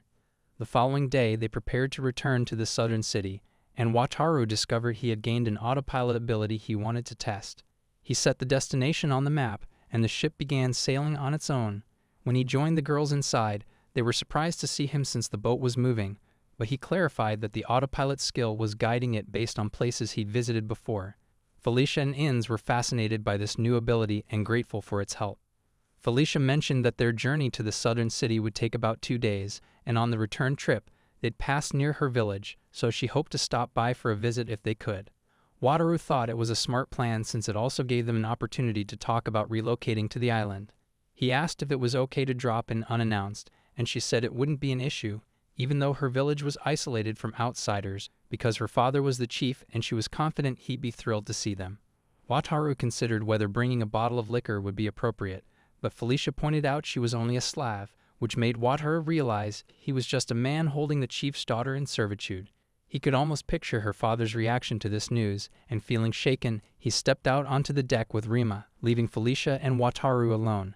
Felicia took Wataru's hand and said she could never thank him enough for helping them find a safe home, just as she had promised earlier. As they were wrapping up their contract, Felicia blushed and said she wanted to give herself fully to Wataru as gratitude, leaning in with closed eyes for a kiss. Wataru felt thrilled but stopped her, imagining her father's disapproval, and explained that her gesture touched him, though they still needed to finish moving the elves to the island first. Inns peeked in, poking fun at Wataru for playing it calm, and 2 days later, they reached Felicia's village. At Felicia's village, they saw many burned houses, and Inns, noticing no one around, asked Felicia about it. She looked up and told them to stay still until she gave the word. Inns and Wataru were surprised by her tone but followed her lead, and soon masked figures with weapons surrounded them. One asked Felicia what was beneath the blue stone, and when she answered the fairy's egg, the tension broke, and they unmasked themselves. The villagers revealed joyful expressions, thrilled to see Felicia, and people emerged from their homes to welcome her, as she assured Wataru and Inns it was safe to move. Wataru was struck by the beauty of the dark elves, and Felicia's father, the chief Federico, approached to ask about her companions. Wataru introduced himself, and Federo welcomed them inside, where they discussed the island relocation, which Felicia supported, though Federo had questions for Wataru. Federo wondered why Wataru would go to such lengths to transport them to an island without knowing them, making Wataru nervous and sweaty, but he was amazed when Federo teared up, touched by his kindness. Federo called it a dream come true, though he needed time to talk it over with the village, asking Wataru for patience. Wataru agreed, noting he had to return to the southern city anyway. They shook hands, and Felicia's mother, Cecilia, entered to ask if their talk was done, offering to cook for them if they'd stay the night, then left. Felicia clearly longed to see her mother but stayed to protect Wataru, who reassured her he had inns for company and encouraged her to go. Felicia expressed her thanks and stepped out to join her mother. Federa was glad to see his daughter thriving, and Wataru thanked him for trusting him, expecting suspicion instead. Federa said he could tell from Felicia that Wataru was good-hearted, admitting he'd sacrificed his daughter for the village and felt ashamed to face her. He appreciated Wataru reuniting them and seeing her smile again, and as they'd bonded, Wataru simply wished for the island move to succeed. From that moment, everyone could enjoy a peaceful life, and the following day they prepared to leave, expressing gratitude to Federa for his warm welcome. As they headed back to the ship, Felicia appreciated Wataru's help with this task, and he felt good knowing she was pleased. Wataru then thought about Enza's family, suggesting they could visit her hometown if she wished, but Enz strongly opposed it, not wanting to reveal to them how she ended up as a Slav, a story she had no plans to share now that they had finished everything they set out to do on this journey. With all their objectives met, it was time to head back, and the southern city was just 2 days away. During this time, they moved all the pepper from the rubber boats onto Lugo's deck, but it could only hold half of what they purchased, leaving 20 bags behind on the boats. If they took more than the deck could manage, Lugo's special ability might be exposed, so they chose to sell the extra later. After that, he got ready the gifts he planned to hand out to everyone when they returned. Back in the southern city, he couldn't wait to see everyone, especially the women, after the 2-day trip. Guido told Camille he'd just seen him at the harbor, back from the southern continent. Camille stepped out, spotted Wataru at the port, shouted his name, and shared how glad she was that he returned unharmed. Wataru was thrilled to see Camille too, overjoyed that she came to the harbor to greet him, even if it was part of her duties, and he asked if they could take their pepper to the guild immediately. Camille agreed and led everyone to the transport area, where she inspected the pepper and found it to be of excellent quality. She praised him for his successful trade journey, noting that it all added up to 72 platinum coins, and asked if that price worked for him. Wataru accepted it and requested she put 50 coins into his guild account. He then showed her a souvenir he brought, and though Camille shyly asked if it cost a lot, Wataru reassured her not to worry since she'd done so much to assist him. She thanked him kindly and promised to cherish the gift, and then he presented some liquor he'd brought for the guild master. Camille offered to keep it safe for him since he was on duty. She then asked about the southern continent, and Wataru explained he'd only been to the Catania kingdom, where the king's sudden death had sparked a succession war, meaning his next visit might land him in a full-scale civil war. She was stunned that he planned to return to the southern continent despite already earning a huge profit. He admitted that was true, but he loved traveling and exploring new places, promising to stay very cautious. Camille realized he wouldn't change his mind and stopped trying to convince him. Outside, Enz pointed out how surprised Camille was about his plan to go back, but since he couldn't reveal his abilities, there was no way around it. When Camille looked at him with those eyes, Wataru's heart raced. Felicia asked about his next steps, and he said he wanted to give souvenirs to some people staying nearby. They headed to the luxury inn, where every member of the J party was waiting, excited to see Wataru. He was, as always, struck by how beautiful they were. He noticed Kara wasn't there, and the girls said she was sick in bed and needed his help. Kara appeared with a sad expression, leaped onto Wataru, and said she missed him. She'd craved carriage so much it gave her a fever. Dorotha backed up her story, adding that every trip to the southeast island made her the same way. She kept talking about wanting carriage, and after 3 days, she'd come down with a fever. Claretta asked if he'd teach them how to make carriage, and Wataru happily agreed. Enz and Felicia were eager to learn more, like Wataru's cooking talents and what carriage even was. Wataru suggested throwing a dinner party where he'd cook, aiming to treat those wonderful women to a great meal with his skills. In the next moment, he went to the bazaar to pick up ingredients, while Felicia pondered what he had in store. Wataru shared that he planned to cook a dish called carriage, which required chicken, but when he spotted oysters, he quickly bought them to fry instead. He noticed from Enz's reaction that fried oysters weren't typical here, explaining they'd be crispy outside and creamy inside after being coated in butter and fried. He also wanted tartar sauce to go with them, needing mayonnaise, but couldn't find anything like it in this world. Since mayonnaise wasn't available, he decided to make it himself, though he wasn't sure if this world's eggs were safe to eat raw. He asked Enz about eating raw eggs, and she warned they'd cause stomach aches if uncooked. Felicia remembered hearing about purification magic for raw food and suggested Claretta, a priestess from Gisola's group, might help. Claretta arrived, excited to cook, and they set up to prepare the meal on the inn's patio where they were staying. Wataru wondered if this counted as a date since it was their day off, and Claretta said Alicia and others would join them later in the afternoon. They divided the cooking tasks. Claretta and Wataru tackled the carriage, Inns made vegetable soup, Fila handled shucking oysters and peeling prawns, while Kara washed. Wataru asked Kara to assist despite her saying she couldn't cook, assuring her he just needed simple help. Kara agreed to crush bread into small bits, a task she felt she could manage, so everyone had a job. Wataru checked with Claretta about using purification magic, and she eagerly cast it on an egg when he asked. She was curious about his plans, and he explained he'd make mayonnaise, a new concept to them. He started by mixing salt, pepper, and juice into the purified egg yolk, whisking it all together before slowly adding oil. With no blender, Wataru whisked the mixture vigorously by hand, noticing everyone's puzzled expressions, though he was confident they'd love the result. After finishing, they all tried the mayonnaise and were amazed, just as he predicted, delighting in the taste. Claretta wanted to learn how to make it, and as Wataru began explaining, Rima chimed in, eager to learn too. When Wataru asked what Rima could do, she said magic, so he suggested to Claretta that Rima might help with magic too. He suspected Rima could use purification magic and asked her to test it. Placing an egg on the table, Rima performed the magic, and Claretta confirmed her ability, thrilling Wataru. Soon, all the food was ready, and Gisola's group gathered for a successful meal, leaving everyone, including Inns and Felicia, fully satisfied. 6 days after their enjoyable gathering, they revisited the Dark Elf village, but trouble arose when a man named Romano confronted Wataru. Romano accused Wataru of tricking the villagers into migrating and demanded he free Felicia, even though Felicia was protecting Wataru. Confused, Wataru asked Felicia what to do, worried the villagers might resist moving. Felicia advised waiting for word from her father about the situation. They visited Federico's home, where he seemed fed up with Romano's antics. Romano insisted Federico ignore Wataru, claiming he was deceptive, despite Federico's apparent trust in Wataru's efforts. The villain Wataru accused Felicia of being forced into slavery against her wishes, despite her attempts to disagree. He shouted that they'd be captured and treated like farm animals by Wataru.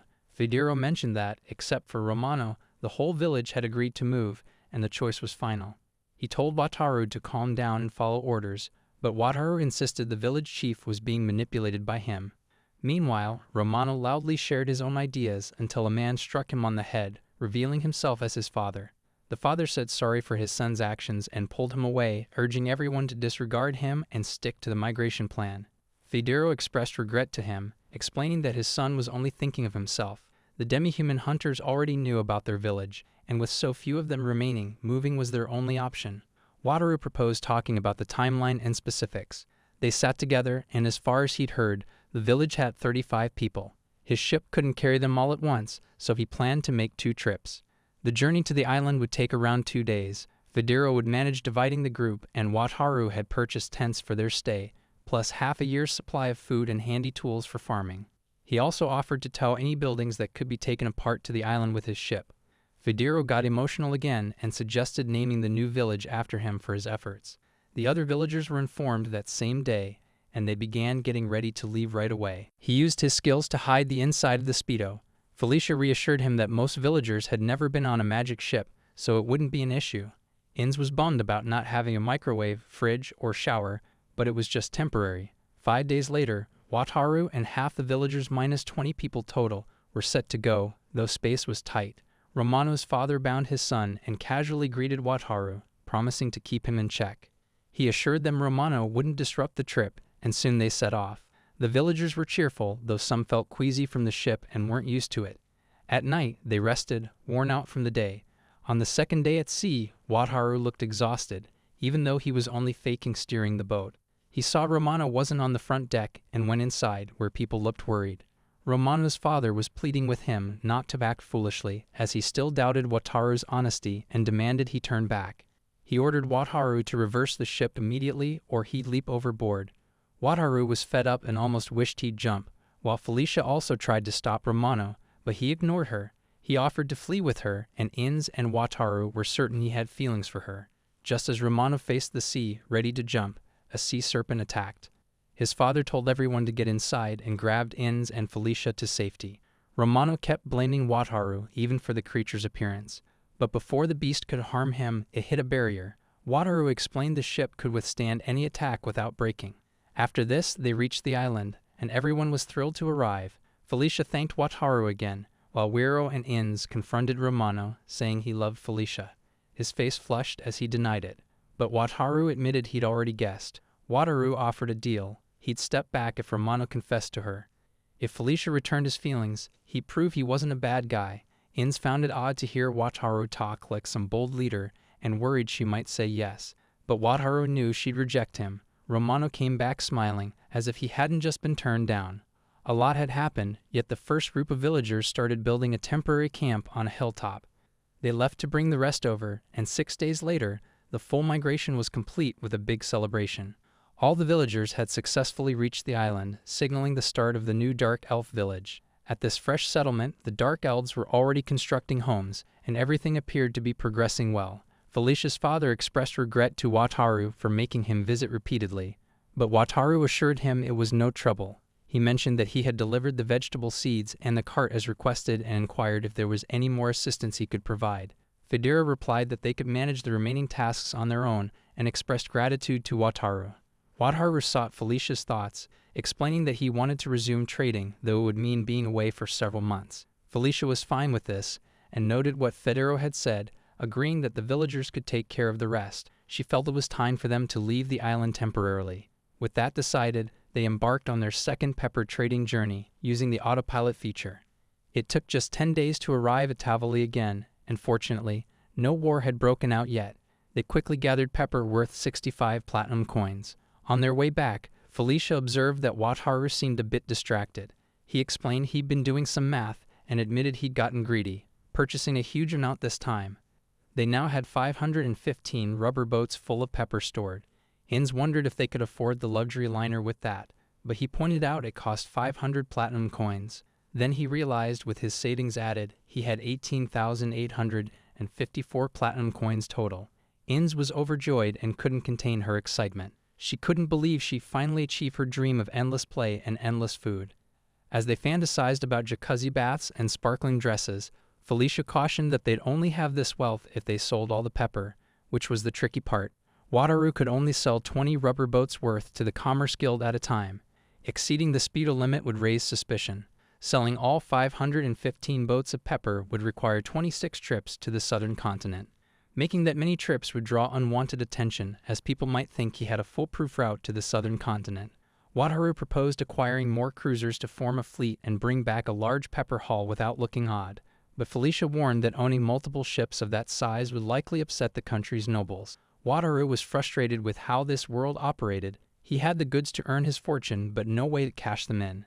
Then Inz came up with a suggestion. She proposed selling pepper to people outside the Commerce Guild. He'd only stand out if he unloaded it all in one place, but he could sell it elsewhere instead. He could tell merchants in other countries he sourced it from the southern city, avoiding attention while profiting. Felicia and Wataru adored this plan. He was also pleased they'd get to travel, making it enjoyable too. With their strategy set, they prepared to return to the southern city. When they reached the Commerce Guild, Camille remarked that the pepper Wataru brought this time was in perfect shape again and offered 72 platinum coins for it. Wataru agreed to the deal and requested 30 platinum coins in cash. Camille worried he was off to trade again, but he clarified he wanted to visit other countries on the continent, using the money for travel. He asked if she had any suggestions. Camille recommended the Place Grand Cathedral and the religious state. It was located in the eastern part of the continent. She hadn't visited it herself, but heard it was a breathtaking structure. Wataru wasn't keen on religious sites, so he asked if it was fine to go there. Camille assured him it was a calm, safe place where people welcomed diversity. After thanking her for the tip, they left the guild. Inz seemed thrilled about their trip to Palmo. Wataru asked if they had other destinations in mind, but both were eager about the journey ahead. As they gazed at the Grand Cathedral before beginning their preparations, Wataru mentioned he had to meet some people first to give them souvenirs from the south, clearly referring to Gisola. The Gisola team seemed thrilled with the gift he brought. Irma playfully asked him to choose something that suited her well, though Wataru admitted he wasn't great with fashion. Alicia noted that he traveled to the southern continent again, calling it an amazing feat, and asked if he intended to keep going with the pepper trade. Wataru replied that they planned to roam the continent, selling pepper in different countries, starting with Palmo. Claretta was stunned to hear he was heading to Pooh, and Alicia explained that Claretta had always dreamed of visiting there, which sparked her excitement. Wataru wondered why a group like theirs couldn't just go to Pooh any time, but Claretta revealed that nearby countries around Palmo were run by human supremacists who wouldn't welcome beast folk like them. Wataru understood the human supremacist issue from Felicia's past experience. Just as he was about to ask about their southeast route, Claretta inquired if he could take them along. Wataru hadn't planned that far yet. Irma pointed out that even traveling by sea might involve inspections. Claretta said sorry and wished them a safe journey. That night on the boat, Wataru reflected on Claretta, feeling bad for not asking her to join, though unlike his trip with the Dark Elves, this could be a lengthy one. He knew his secret skill might get exposed if she came along. Still, he considered buying a new ship so they could travel together. Suddenly, he spotted something on the stat screen. A man-made floating island with a jacuzzi and 6 bedrooms, priced at 4 platinum coins. Wataru imagined sailing with Jasola and decided he'd buy the ship and invite her. Pooh was 17 days east by magic boat, with their first stop at Bergamo, the capital's port town where the Grand Cathedral stood. Bergamo was 3 days from the cathedral by carriage. If Wataru was inviting Jasola on such a long trip, he wanted to be an excellent host. He thought about preparing pudding and finding a game like Reversi for everyone to enjoy. Most importantly, he needed swimsuits for the jacuzzi. He asked Felicia and Inns where to get them, but they had no clue what swimsuits were. He described them, yet they remained puzzled, wondering why anyone would wear clothes in water. Wataru realized this world didn't have swimsuits. If he made them himself and gave them to Jasola, he looked like a creep, and he wasn't sure they'd wear something so unfamiliar. He decided to talk to a tailor about it. Thinking further, he remembered they'd camped during the carriage journey, so the small hut he built for his boat in the western city would be a safe shelter. He made a to-do list and started with a visit to a carpenter's workshop. Wataru went to see Domino at the workshop first, bringing his list. Domino was confused about why Wataru wanted 64 black and white circular stones, as it wasn't typical ship work, but said it'd cost 61 silver coins, including the huts. Wataru thanked him and said he'd pick everything up in 3 days. Next, he visited a tailor who confirmed they could make custom clothing to his liking. Wataru explained the fabric should feel soft and resist water, then described the design he had in mind. The tailor made a gown for Inns, showing it to Wataru and asking if he liked it, and Wataru agreed it was better than a travel attire since it covered more. A few days later, Claretta thanked Wataru for inviting them on a trip, and she was thrilled about it. Wataru welcomed them inside, telling them not to be so formal at the door. The group entered the party and enjoyed it a lot. Before leaving, Wataru said he had one important thing to share with them. Wataru admitted he had a secret to reveal and wanted to demonstrate it instead of just talking about it.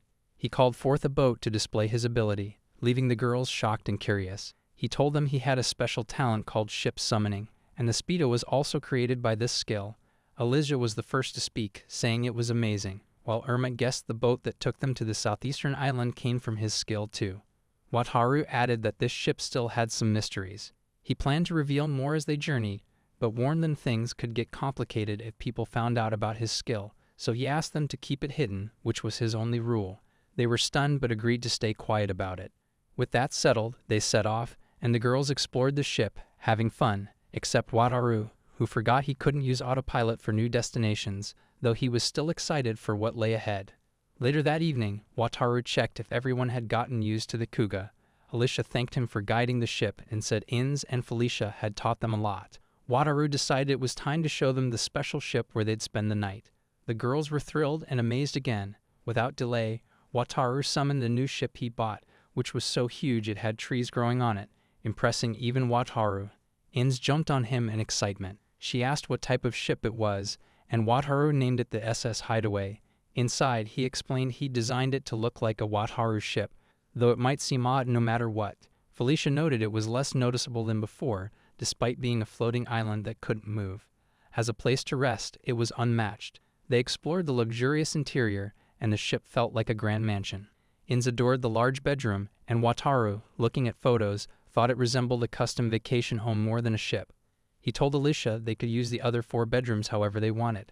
Alicia offered to pay for staying, but he quickly said no, reminding her they'd agreed to protect him in return.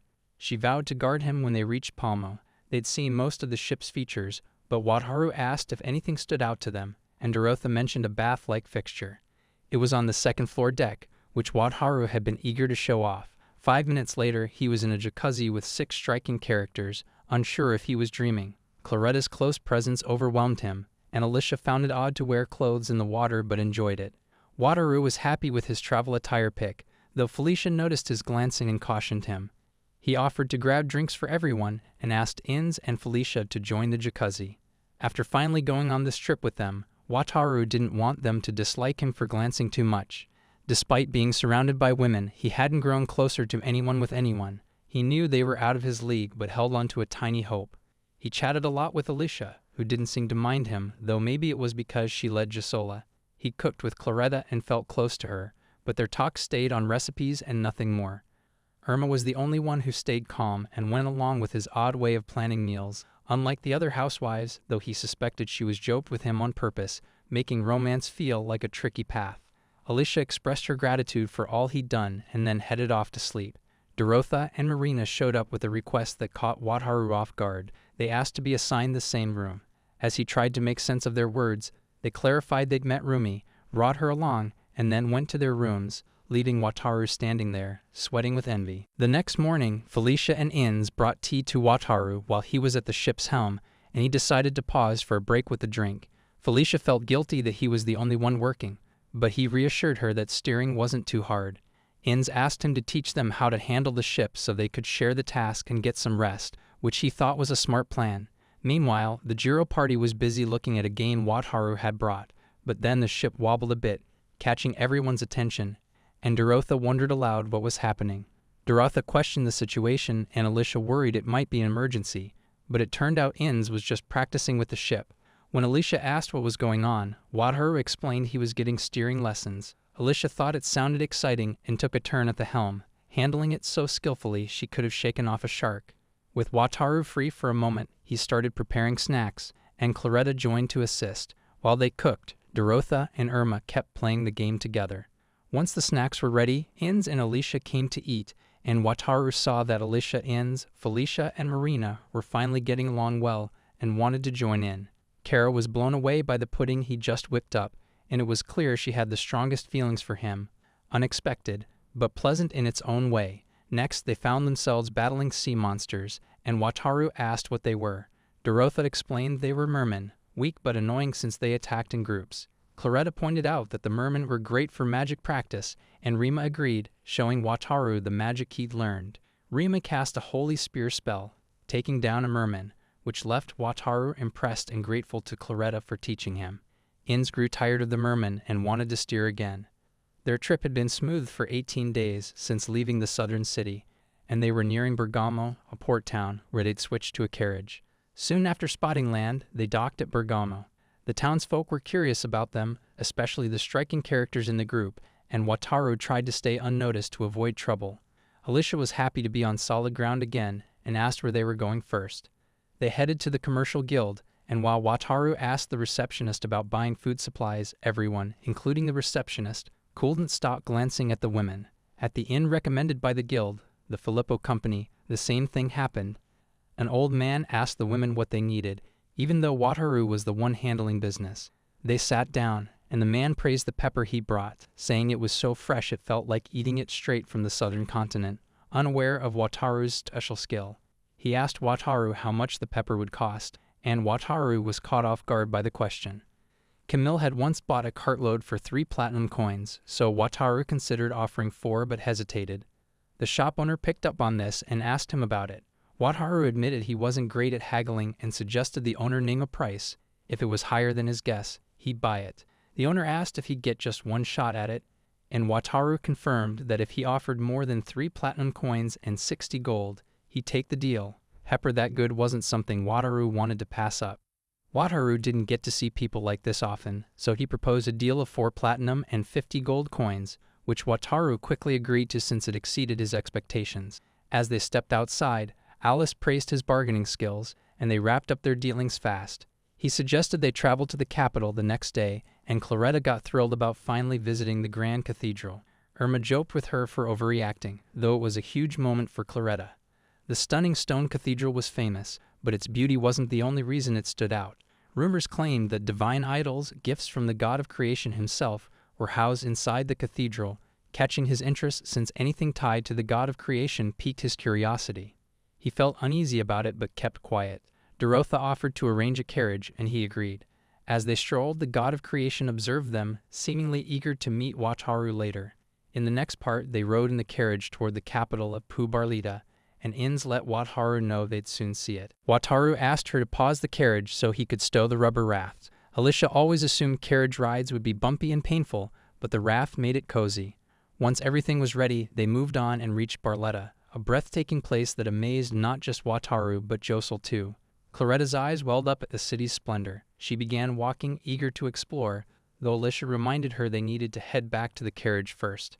After some time, they stepped into the grand cathedral, where Claretta pointed out the divine idols, said to be crafted by the god of creation himself. If he really made them, he'd clearly overdone his own image, Wataru thought, wanting to ask about the other statues too. But Claretta was lost in her own world, so it didn't feel right. Alicia proposed they pray, and Wataru went along. They all knelt down and began their prayers together. While Wataru prayed for the abilities the god of creation gave him, he found himself pulled back to the holy realm. This time, it wasn't the god of creation waiting. It was a stunning woman who seemed just as shocked to see him. Wataru marveled at her beauty as she grumbled to the god of creation, annoyed they'd been interrupted mid-talk. She told him to stop letting people into the divine space, but the god of creation brushed it off, saying her long-winded speeches bored him. He was amazed that the god of light could nag him, the god of creation, then casually asked Wataru how he'd been, ignoring her completely. The god of light glowed with beauty, and the god of creation explained he'd summoned Wataru to commend his hard work. She warned him to limit meddling in the mortal world, but he denied doing much. She pointed out that the 2 Slavs Wataru owned had been sent to the Slav traders because of him. Wataru had suspected this too, and the god of creation called the god of light petty for bringing it up. He asked Wataru if he had any gripes and mentioned his group, Gasoli, hinting that something tough was coming their way. He suggested Wataru use his ship summoning skill to aid them, saying it might even impress the other gods. Wataru worried about this vague trouble and started to ask what it was, but the god of light cut him off. She warned that revealing more was forbidden, and though Wataru was dying to know, it seemed he wouldn't get answers. He wondered if this trouble could be dodged by acting now or if they should rush back south. The god of light said it couldn't be altered by his choices, and she couldn't elaborate, leaving it up to him to decide if he'd step in. She cautioned him not to let the god of creation's words sway him too much. Wataru praised them, and Dorotha chimed in, saying they now wanted a familiar like Ruan. She asked if they could hunt for slimes nearby after Wataru's business was done. Wataru felt nervous. It sounded like the perfect setup for trouble to strike. Even if he said no, he couldn't escape it. 2 days later, they wandered an area based on vague rumors, searching for slimes that could wield magic, said to live in spots with powerful energy. The group found themselves in the Huen Cave, a place brimming with natural energy like a volcano, perfect for fire magic. This cave was a tricky maze, with some areas sealed off by water, making it largely uncharted. Wataru wasn't happy about being there. It was dark, windy, and he was worn out. Aya pointed out that Wataru's summoning ability could help them get through the flooded sections. The others were thrilled to check out the cave, and their eagerness was why Wataru couldn't refuse their requests. Dorotha reminded everyone that their mission was to locate slimes, so they pressed deeper into the cave. A bat monster attacked, but they took it down easily. Unknown to them, a slime watched from afar. They roamed the cave, used their boat to keep going, and battled plenty of monsters. During a break, Kara asked for pudding. Dorotha began to wonder if coming to this cave was a bad idea since they hadn't spotted any regular slimes. Wataru mentioned that he'd seen slimes often in forests. He wasn't sure if slimes lived in caves too. Dorotha admitted that before she met Rima, she never paid attention to slimes and just assumed they'd be in any monster-filled place. She seemed mistaken though. Alicia suggested they try the nearby forest instead, noting that going further into the cave would make it tough to leave. Marina said she wanted a slime with wind magic as her companion, so she planned to keep looking here. Suddenly, things took a turn. A strong gust of wind blew through, and Wataru wondered where it came from. Glancing left, he spotted a small slime and quickly told the others. The slime darted deeper into the passage behind a rock. Alicia and Marina chased after it, and Wataru cautioned them to move carefully. When they caught up, they saw the slime and a beam of light shining down. They all headed toward it, finding a beautiful spot in the cave. Wataru noticed the slime on the water and called his boat to grab it, but it was too tiny. They lost track of it, so Wataru offered to cross to the other side, which cheered everyone up. Dorotha was certain they were the first to ever reach that spot, and it seemed free of monsters. Wataru pulled Rima out of his bag, telling him not to wander too far. Rima acted like he knew the way. Then Irma shouted for everyone to join her. She'd found dragon scales. Wataru had never seen one before. It was huge. Irma explained it belonged to a mythical dragon, and Claretta sensed divine power in its leftover magic. Wataru asked if these scales were rare, and Inns clarified that dragons and mythical dragons were totally different. Mythical dragons, of light, darkness, earth, and fire, were unique, with only one of each kind existing at a time. They were smart and known as messengers of the gods. Alicia was overjoyed to stumble upon such a find and wanted to search for more. Wataru worried this might tie into what the god of creation had warned about, trouble ahead.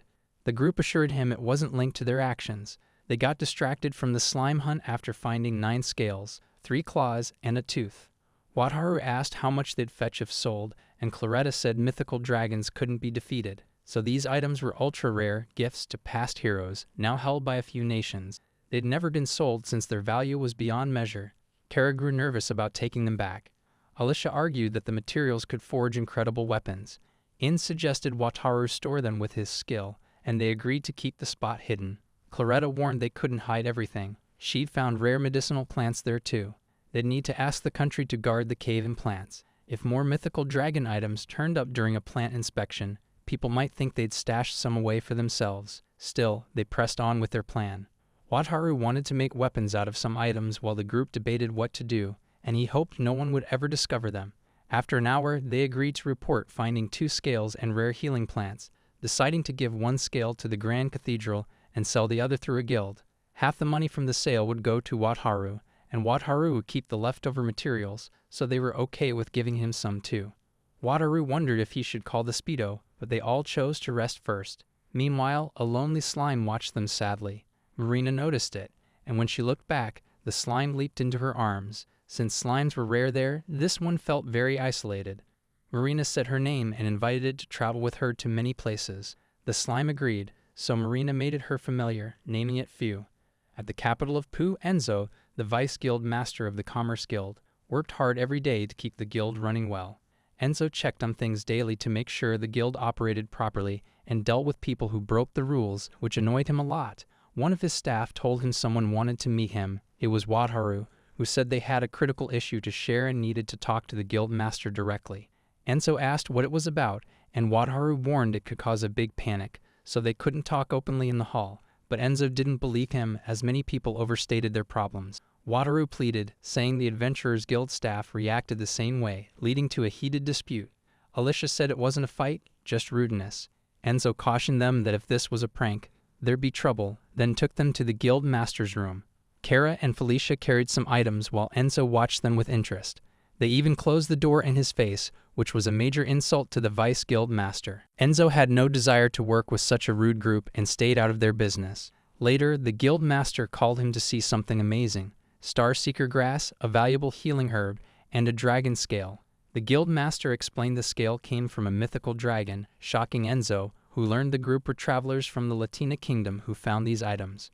While exploring Wind Cave, they discovered the scale, which Enzo said would be wanted by many nations. If word got out, it would create chaos. The guild master said they found 2 scales and planned to give one to the Grand Cathedral and sell the other through the guild.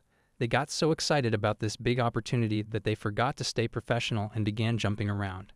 After calming down, they started organizing their next steps. Realizing they'd lost control, they began making plans. First, they needed to bring the cardinal to the guild to check if the mythical dragon scale was real. Then they had to tell the medical guild about the herbs. The guild master asked Enzo to handle both tasks, and he agreed right away. But all the carriages were taken, so he ran to finish both jobs quickly. He went to the medical guild and asked to meet their guild master immediately. Since he knew this guild master well, he expected it to go easily. The guild master arrived, and Enzo asked him to clear the room for an important talk. After explaining everything, the medical guild master promised to visit the Commerce Guild soon. Next, Enzo headed to the Grand Cathedral, but the gate guard said the cardinal was too busy to see him without an appointment. Enzo tried to explain it was urgent, but the guard wouldn't budge. The man explained that it was a big issue for him to ignore rules as the vice guild master, and if it was truly urgent, he thought the guild master would show up to talk about it instead. He was curious about the specifics of Enzo's business to figure out if it was pressing, but Enzo insisted he'd only speak with the cardinal face to face. When asked to leave, Enzo wouldn't go, and as his voice got louder, people began glancing at them, so he needed to watch out. The guardian warned Enzo that trying so hard wouldn't work and added that he might take him more seriously without the mustache. Enzo was shocked that his looks were being judged. Later, we see him with the cardinal, who said he'd visit the commercial guild after faking something.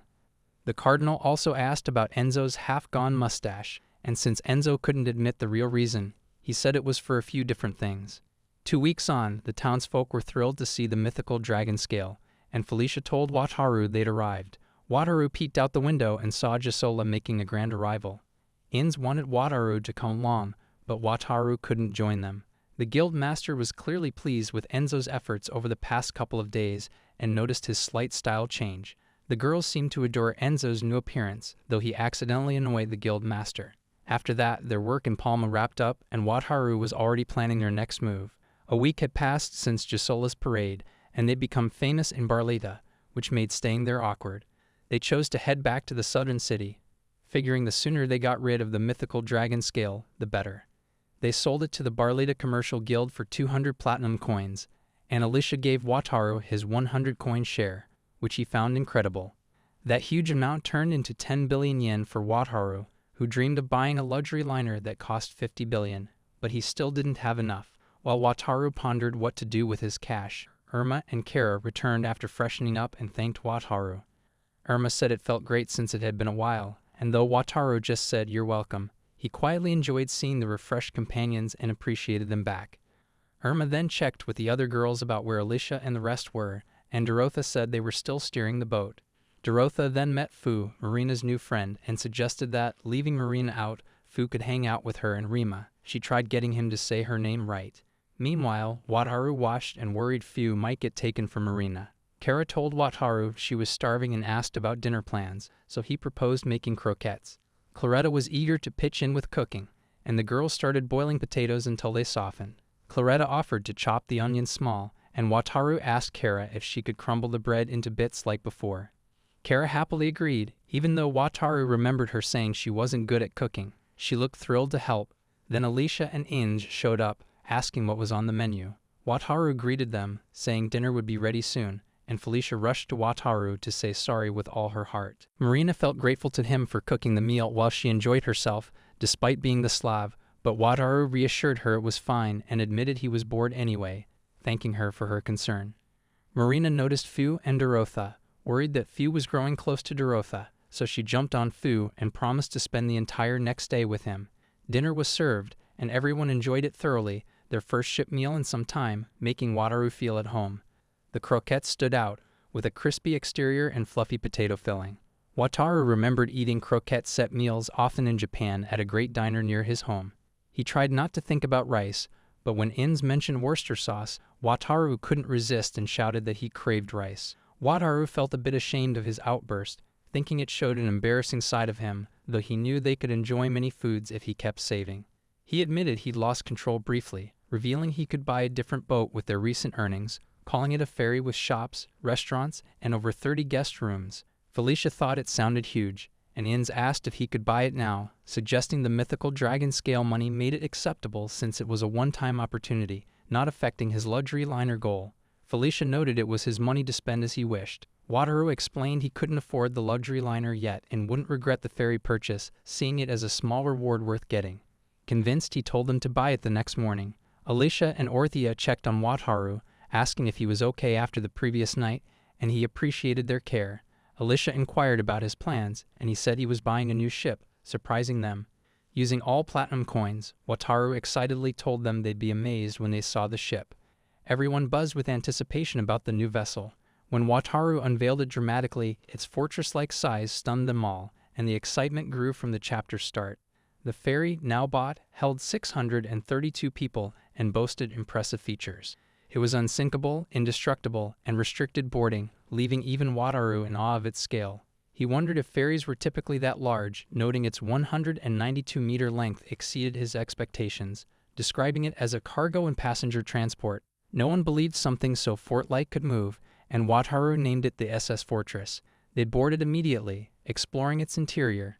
Inns ran around joyfully while Wataru discovered a store stocked with cup noodles, tea, canned drinks, and snacks, nearly overwhelmed with delight.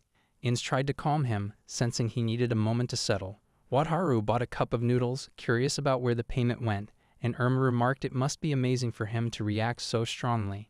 He confirmed its deliciousness, though it was familiar from home.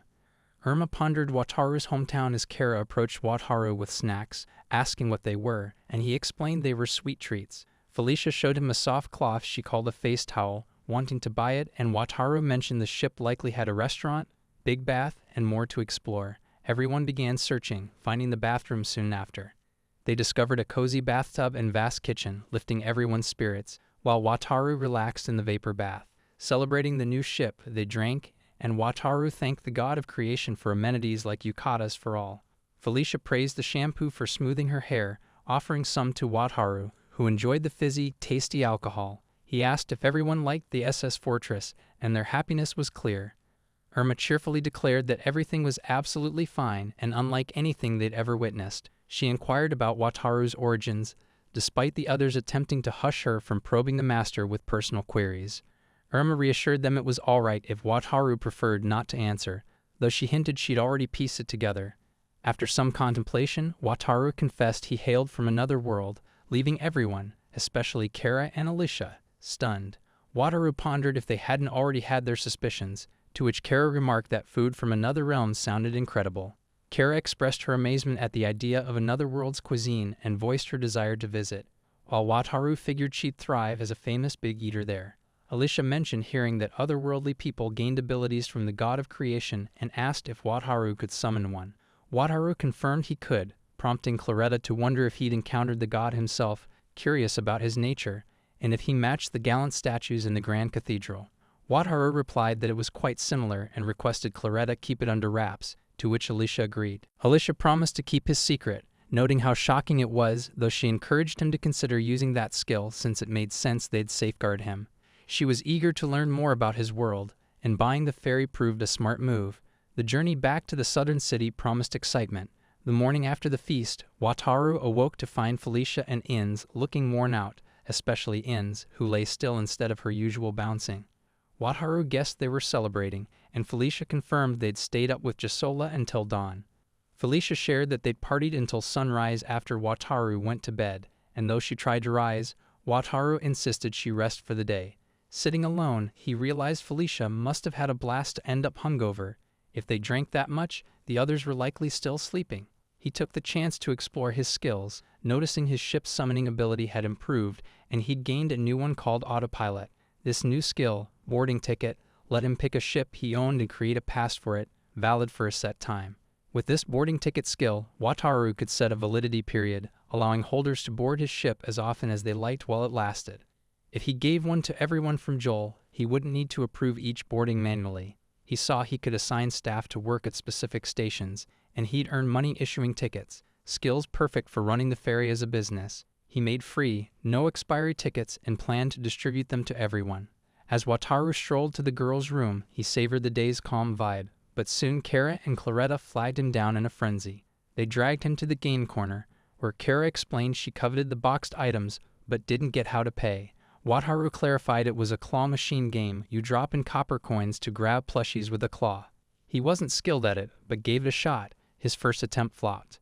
Sadly, Wataru's first go failed, but Claretta got hooked on claw machines, playing all day and snagging every plushie type. The rest of Josoi woke up after noon, quickly adapting to fairy life, and a week zipped by. Wataru noticed everyone had been overindulging in food and drink lately. Unlike their usual occasional sipping, they'd been at it daily here. He thought about warning them but hesitated, not wanting to sour their fondness for him. Having grown closer to them, Wataru decided it was okay to let it slide while aboard the ferry. While mulling this over, he heard a commotion. Monsters were gathering, unnoticed since the rooms were far from the ocean's edge. Dorotha warned they'd trail them to the southern city, so they should strike first. Alicia agreed, suggesting they ride Speedo and tackle them from outside, though Wataru felt uneasy about the plan. monsters surrounded them, so he figured it was smart to guide the boat right through the group, though he cautioned everyone to stay serious and watch out. Still, they ended up crashing into the creatures anyway. Dorotha warned Alicia that shaking the boat too much would stop them from fighting back. Alicia spotted a kraken and chose to charge at it. Claretta reached for her holy spear and took down the beast. After they finished off all the monsters, they got back on the ship. Alicia enjoyed herself a lot, and it turned out to be a solid workout for everyone. Kara pointed out that she hadn't been very active lately, noticing her clothes felt snug. She'd been sitting around too much, and her outfits were getting tight. Dorotha saw the same thing happening to herself, and Alicia admitted she felt a bit sluggish. Wataru was shocked that these lovely women might turn into a chubby bunch, so he put a stop to more celebratory beers after their tough day. They stared at him, puzzled, so he explained they were overeating and enjoying, messing up their figures. From then on, their enjoying gatherings dropped to once every 2 days. 5 days later, they went back to normal. They hopped on the Speedo and came back from their journey to Pooh in the southern continent. Wataru cheered everyone for their great effort, and they were grateful he'd taken them to the Grand Cathedral Ral, a place they'd always wanted to visit. Wataru shrugged it off, saying he was headed there anyway, so it was no trouble. Then he recalled something and asked Dorotha to tell him if she heard anything about slimes, suggesting they look for them together. He wanted to show more people how adorable slimes could be. Dorotha appreciated that and said she was eager to find her own slime soon too. After the Jasola party split off, Wataru shared how happy he was with the trip since he sold some pepper and bonded with Jisoo. Now it was time to hand out souvenirs like usual. First they stopped by the Commerce Guild to see Camille, who was thrilled he made it back safe. Wataru had missed her too. She asked about the Grand Cathedral, and he told her it was an amazing, once-in-a-lifetime sight. He had a little gift for her again, and pulled it out to show her. He made a dessert and said the Jasola group loved it, so he wanted her to give it a try. He hadn't picked up any women's souvenirs this time, but he figured she'd enjoy the pudding. Camille tried the dessert, and Wataru got no response at first. Then, in a serious voice, she asked what this dish was called. He told her it was pudding, and her whole attitude shifted. She suggested he sign a deal with the Commerce Guild to share the recipe across the region, letting him earn from pudding sales at stores. Places using his recipe could pay him, though Wataru thought it was so easy anyone could whip it up at home. Camille said that was even better since more shops could make it too. She added that if the recipe took off, dairy farms would thrive, and the Commerce Guild would rake in fees. Wataru saw he'd sparked something big in Camille's business mind. She promised they'd seal the deal with the god of commerce, so he wouldn't have to stress about anything. His royalty fees were safe, but Wataru mentioned this was just a treat from his hometown, not something he created. Camille replied that if it was already claimed, the contract wouldn't work, and no fees would hit home cooks either. She was buzzing with excitement, asking if he'd sign with them, and he couldn't say no. He handed over his signature and the pudding recipe, finalizing the deal. Later, Wataru told Felicia and Enzo what went down at the Commerce Guild. They were amazed by Camille's drive for her work. Enzo wondered where they were off to next, and Wataru said he wanted to visit Donino and bring him some juice. Donino was thankful for the gift and recalled that Wataru had once asked him to craft a toy. He'd enjoyed making it, and some apprentices wanted to sell it for a bit of cash. He checked if that was fine, and Wataru was totally okay with it. Hearing that, Donino decided he'd head to the Commerce Guild and lock in a contract there too. Camille from the Commerce Guild asked Wataru if this knowledge came from his hometown, giving him a serious look. Wataru felt anxious, worried she might ask more about his origins and discover he was from another world, but she told him such information was valuable and he shouldn't share it freely.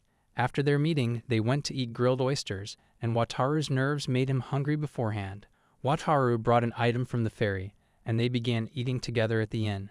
Wataru realized he'd been too relaxed lately, even though they needed to stay discreet. Felicia pointed out that spending so much time on the ship made it hard to avoid notice. Enzo praised Wataru's impressive skills, suggesting he aimed to be a hero, but Wataru knew he couldn't fight at all. He didn't like them saying these things, fearing it might set off some strange event. The innkeeper Sarah told him some people were waiting for him in the lobby. Then Alicia burst in, asking Wataru to lend them his strength. Dorotha apologized for the sudden request, and Alicia offered to pay Wataru everything she had if he needed compensation. Wataru told her to relax, worried this might be the event the god of creation had warned about. Dorotha explained that a war was approaching, and their city, Luca, was surrounded by the Imperial Army's ships. The Lord of Luca learned Fort Lorne had fallen, meaning no reinforcements would come from the capital. It seemed the Empire had abandoned its fight with the Beast Kingdom and turned its attention to Luca instead. Wataru remembered the god of creation's words, realizing this might be the war he was meant to join. For years, the Empire had battled neighbors like the Beast Kingdom and Brazia Kingdom, recently focusing on the Beast Kingdom before abruptly invading Lucca. Lucca was a thriving trade port, one of the Brazia Kingdom's wealthiest cities. Lucca could likely hold off the Empire's attack for a while. The Gisola team, all born in Lucca, included Alicia, who admitted asking him to join at war was a huge favor, but their loved ones were there, so she had to try. Felicia and Enzo looked worried, and Wataru had no desire to get involved. Being a hero felt completely out of reach for him, and he didn't know what to do. He couldn't imagine harming others. At most, he might use his ship. He thought about summoning his ship as a barrier, but even then, he wasn't sure he could handle seeing people die in front of him.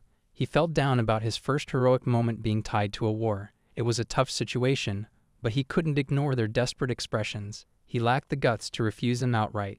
He admitted he was too hesitant to fight and wanted to keep his background and abilities hidden, asking if that was okay. If they agreed, he'd assist with defense and escape plans. They soon gathered supplies and set off for Lucca. A regular magic boat would take 20 days, but if he pushed the Kuga through the night, they might arrive in 10. He worried that a key figure spotting him in the war could cause problems. Felicia wore a robe Wataru had bought, and he felt relieved since it hid his face, just in case. If they had to reveal themselves, they could pretend to be mysterious magicians. He asked Enzo how Jill was doing. She said they were debating their next steps after reaching Lucca, but making no progress. Wataru asked if they could handle steering while he checked on the group. As he approached, he heard them arguing. Dorotha insisted they avoid a sea approach, but Alicia wondered if soldiers had already broken into the city. Kara added her thoughts to the discussion. The Empire believes humans are superior, so Marina pointed out that the beast folk wouldn't be safe. She suggested that charging with the SS Fortress could help them break through the enemy's blockade.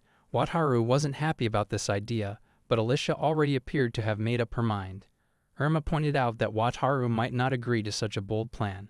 Ultimately, they needed to check the situation in Lucca before making a final decision. After Marina spoke, a quiet moment passed among them. Wataru realized they were stuck with no clear way forward. Even without speaking, everyone felt nervous, so Wataru thought it made sense to find a ship for them. If the port was blocked, a small boat that could sneak in unnoticed would be ideal. He checked the available ships and spotted a speedboat costing 81 gold coins. It could hold 9 people and reach a top speed of 11 knots per hour. That speed felt risky, but it might let them slip past the enemy fleet and magic ships. Plus, it wasn't as noticeable as the ferry and could boost everyone's mood. When they got closer to Lucca, Wataru called everyone to the deck and showed them the speedboat he just bought. They were all shocked, so he told them it was the fastest boat they had seen yet. He started to explain how mastering it could help, but Alicia cut in, saying they could use it to sink the enemy fleet's ships. That wasn't what Wataru had in mind, so Wataru stared at her, surprised. Later, Wataru explained the boat was called the Speedster. He suggested they take the wheel, and Marina, Irma, and Alicia climbed aboard. As they steered the Speedster, Irma took down some monsters they spotted. Alicia noticed her attacks were hitting more accurately. Marina got comfortable handling the boat. Wataru was amazed to see them practicing their combat skills right after starting to steer. He wondered if they still remembered his promise to protect Lucca and secure an escape route. Felicia asked if he wanted to join them on the Speedster, but he'd had enough. Looking at them, he saw they were all focused and had already gotten the hang of the speedboat. Wataru began thinking about getting a second speedboat. Enzo asked if his budget for the luxury liner would hold up with all these purchases. Wataru wasn't concerned since Gisola was giving him a reward that would cover the cost. Enzo joked with him, saying he could have proposed to Alicia since she'd do anything for him. Wataru pictured Alicia smiling in a wedding dress, but then thought it'd feel like he was pressuring her. He argued back that it'd make him look like the villain. Enzo insisted he wasn't brave enough to try, though Wataru still wanted to get a little closer to Alicia. In the following days, they used the speedboats as much as they could, training along the way to Lucca. At night or during breaks, they switched to another ship. Early in the trip, J-Sol was too stressed about the war to eat, but they eventually settled down and felt better. Still, not everyone was fully themselves. After 8 days at sea, the Speedo reached Lucca's waters ahead of schedule. Wataru cautioned Alicia that if they kept moving, the Empire's fleet might see them. Alicia chose to wait until dark and then scout ahead. At night, Marina, Enzo, and Alicia took the small boat out. When they saw lights, they paused and spotted the Imperial ships surrounding the port, all on the south side. This showed the Empire hadn't landed yet, and Luca was still holding out. They returned to the Speedo, where the rest of the Gisola asked about Luca's situation, clearly worried. After sharing the news, everyone felt relieved and happy to learn the city remained uncaptured, a big comfort for the moment. Irma pointed out they had dodged the worst possible outcome so far. However, she noted the Empire had the port totally surrounded. Alicia added that their scouting mission revealed the Empire's forces included one large magic ship, two medium-sized ones, and a small one, plus a big group of sailing ships. She mentioned the magic ships never stopped moving around, keeping watch. The area was heavily guarded with lots of soldiers on patrol, making it tough to sneak family members out of the city. Wataru wondered what their next step was. Marina suggested a direct attack using the SS Fortress seemed the smartest move. They asked Dorothea what she thought, and she surprised them by saying they should sink the enemy ships first instead of charging in head-on. Her determination caught everyone off guard, but she stood firm. Dorothea explained that as soon as the Empire spotted Wataru's ship, they'd be on high alert, so they should bring in their own fleet beforehand. Alicia backed her up, saying that cutting down the enemy fleet would free up the port, making it simpler to evacuate and defend. Wataru listened with a worried look and asked if sinking the enemy ships was really doable. Camille replied that while the magic ships might have protective barriers, they could target the sailing ships in Jizz with magic or skills, and Wataru's ships made it achievable. Irma nodded, agreeing it was a sensible idea, and Wataru could see everyone was eager to act. Though he didn't want to get tangled in a war, he knew he had to stay strong. Alicia checked if Wataru was okay with this approach. He hesitated but said he promised to assist with defense and evacuation, and this plan helped both, so he agreed. Still, he warned that thinning the enemy fleet would draw the Lord's attention to him. Wataru cautioned that if they succeeded, the Lord would keep relying on his skills for Luca's sake, urging them to avoid fights after this. The girls understood the weight of their request and said sorry to Wataru. He brushed it off, noting he'd signed on for the plan anyway. The Lord would notice him regardless, so hitting the fleet was their best shot. They settled on a strategy fast. Tomorrow, under cover of night, they'd split into 3 speedboats. Using the speedboat's unbreakable and unsinkable features, each team would punch holes in enemy ship hulls, then move to the next, repeating the process. Wataru would stay ready on the Speedo. The first speedboat had Felicia and Kara, the second Claretta and Alicia, and the third Dorothea, Irma, and Marina. The Speedo team was Enzo and Wataru. As they prepared, Alicia told them to focus on the big ships. Wataru felt anxious, but Enzo said it'd be odd to lose with one of his ships. Wataru told them to stay safe as they set off. The enemy spotted the speedboats racing in, so fast they couldn't stop them in time. The teams aimed for the large magic ship, steering straight for it. Soldiers on board tried magic to halt them, but it didn't work. Alicia struck first, and Enzo caught the sounds of battle.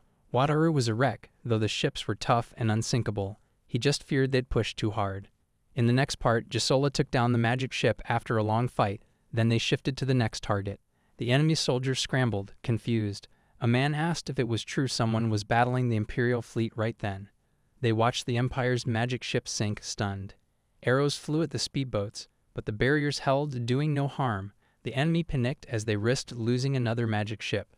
Dorotha captured an enemy and warned him to give up, or he'd end up with his ship sunk in the bay. At the same time, Wataru was on the Speedo, trying to stay calm and wondering how long he'd been there.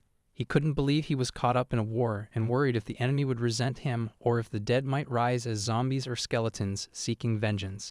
Enzo saw him shaking with fear and brought him some tea to help. Then they spotted the signal to gather back together.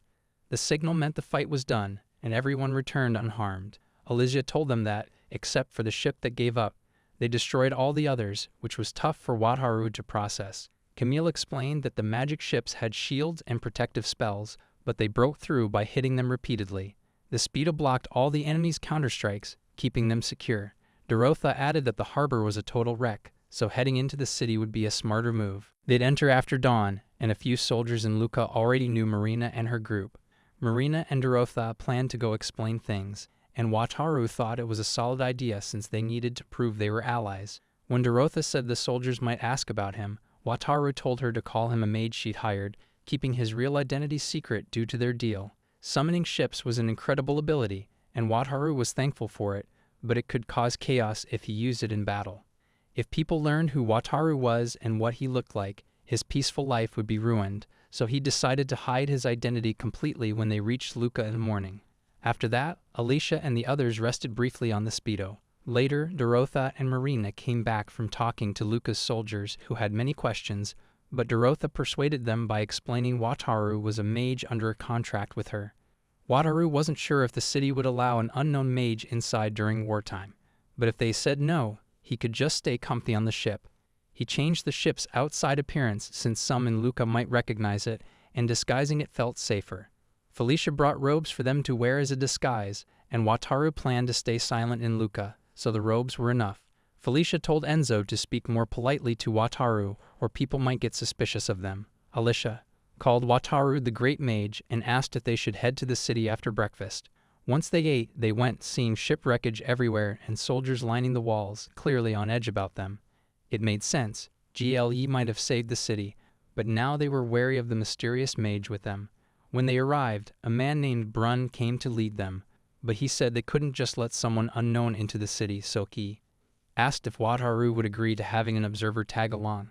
Wataru didn't want that and asked if they could stay on the ship instead. Enzo checked with Alicia, who told Brun the Great Mage didn't like the idea of an observer, so Wataru would wait on the ship. Brun was shocked, worried about the Empire attacking again, but Alicia glanced at Wataru and said it'd be fine.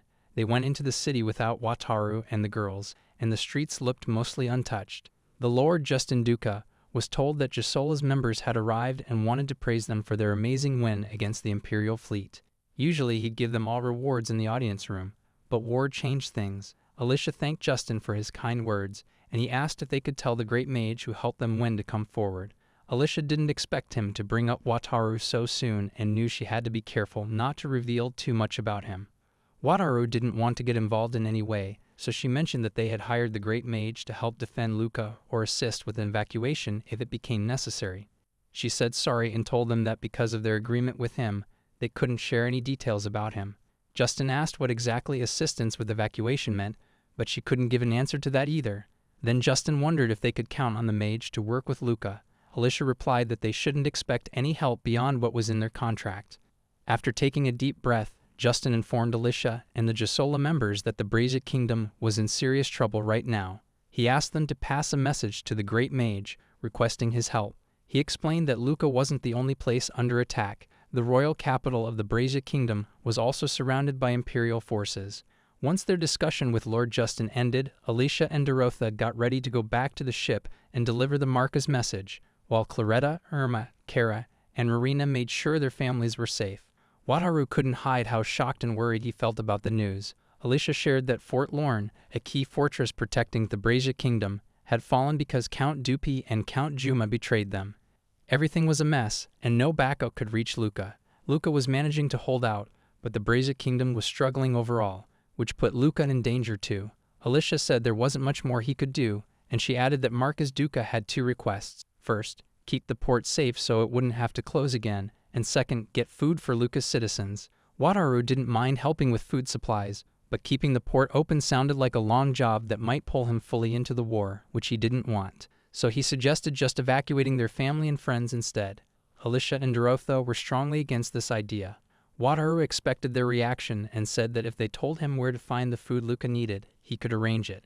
He used the ferry to move it, so that part wasn't an issue. Alicia pointed out that for defending the port, he could simply lend his ship, and they'd handle fighting off any Imperial soldiers. But that would mean Gisola taking all the glory in the battle. If she took all the credit and rewards, the military might resent her. Wataru suggested finding a way for Luca's people to defend the port themselves instead. Alicia appreciated his suggestion and called him a great mage. Even though Wataru didn't like being called a mage, Alicia said they should get used to it to avoid slipping up and saying his real name in public. Enzo joked with him to act more confident. Meanwhile, Dorotha revealed Wataru's reward, 10 platinum coins. Wataru was surprised by the amount and asked if it was too much, but Dorotha explained they turned down a court rank and land, so it was fair. Suddenly, Wataru got an idea and asked if the Marcus was rich. Wataru said he'd disguise the SS Fortress as a Wataru ship and rent it to Luca for a price. They'd get suspicious if they saw all its features, so he'd hide those with his skills. He wanted to use it to transport food and asked for 120 platinum coins. Hearing this huge sum, the Lord and his servants were stunned. Alicia explained that the Great Mage promised to lend them a big ship and put up a strong barrier around it for that price, but only he could control it. Even if the ship couldn't move, parking it at the port's entrance with soldiers and long-range weapons would turn it into a tough fortress. The Lord said it was a lot of money. Alicia remembered Wataru mentioning the price because he wanted to buy another ferry for food transport. It wasn't like him to make such a big demand, so she was eager to see how the Lord would respond. His servant said that even if they paid this suspicious figure, it'd still be a risk. A secretive mage who refused to share his name would grab the money and disappear, a possibility Lord Justin knew all too well. However, if Luca lost any funds here, the enemy would likely snatch them up, so he chose to gather 120 coins. He instructed Dumont to collect the cash, list the food supplies, and note down a few soldiers, weapons, and adventurers to join the Great Mage's ship. After the girls departed, Lord Justin pondered his choice, wondering if giving away the money so easily was a misstep, though the days of just holding on had shifted. With the Empire closing in by land and sea, everything had changed, leaving Lord Justin no option but to take a risk with Gisola and this mysterious mage. He had to trust that his restless nights might soon end. That evening, sleep escaped him due to his concerns, but by morning, a knock at his door brought news of a massive ship spotted at the port entrance. He rushed to see it, joined by not just himself, but the entire town, all eager to witness the spectacle. Everyone marveled at the ship's enormous size. In the following chapter, Wataru returned after docking the SS Fortress at the port. Dorotha greeted him with drinks and snacks to unwind. Wataru thanked her, mentioning he'd positioned the ship near the port's entrance, but could adjust it before they set off for food supplies. He asked her to confirm with the Marquis, then started making 500 boarding tickets, enough for now, ensuring anyone with a ticket could board the great ship. The SS Fortress wouldn't turn away ticket holders, and while Wataru was gone, he left a Speedo behind for emergencies. These tickets also granted access to the Speedo, allowing families to escape if trouble arose. Later, Alicia and Wataru discussed their next steps. First, she traveled to the nearby port town of Morris in the Thessaloniki Kingdom to purchase food from the Gafo Company, which had agreed to prepare the goods. Then Gisola would divide into two groups, one staying in Lucca, the other escorting the Great Mage. One team would remain in Lucca to liaise with the Marquis and protect the city if needed, while the other would travel with the Great Mage to Oris as both guards and representatives of the Marquis. They planned to leave that evening, so Alicia visited her family. Enzo and Felicia asked what they should do while waiting for the group's return. Wataru told them to relax and enjoy themselves as he planned to decide which ship to buy with the 120 platinum coins from the Marquis. Felicia wondered if he meant another ferry. Wataru explained they'd be moving supplies, so a cargo ship could work, though he liked the idea of ships with shops and restaurants for fun. He recalled that for simple transport, they could use the rubber raft like Pepper did before, saving the 120 platinum coins for a luxury liner. Wataru asked Felicia if a small boat magically unloading tons of supplies would draw less attention. She replied that his mysterious magic already made him noticeable, and people might see it as a threat. Enzo chimed in, noting that secretly moving huge supplies was a valuable skill in a crisis. Wataru realized the potential and settled on buying a ferry. Felicia reminded him that in their current outfits, they went by she and Neas. Now it was time to pick a ferry. He spotted one with a theater room, recalling the god of creation mentioning DVD movies. He imagined how people would react to a big screen, so he chose the ferry with the theater. Gisola soon returned from visiting their families, all in high spirits. Alicia shared that the Marquis was thrilled with the SS Fortress, having already loaded it with soldiers and supplies. Wataru was pleased to hear this and asked about the war. There had been no moves from the Empire yet, but he pressed for details. Alicia relayed what they'd learned so far. The Empire aimed to weaken Lucca by starving it, valuing the city for its crucial port, which they wanted to control.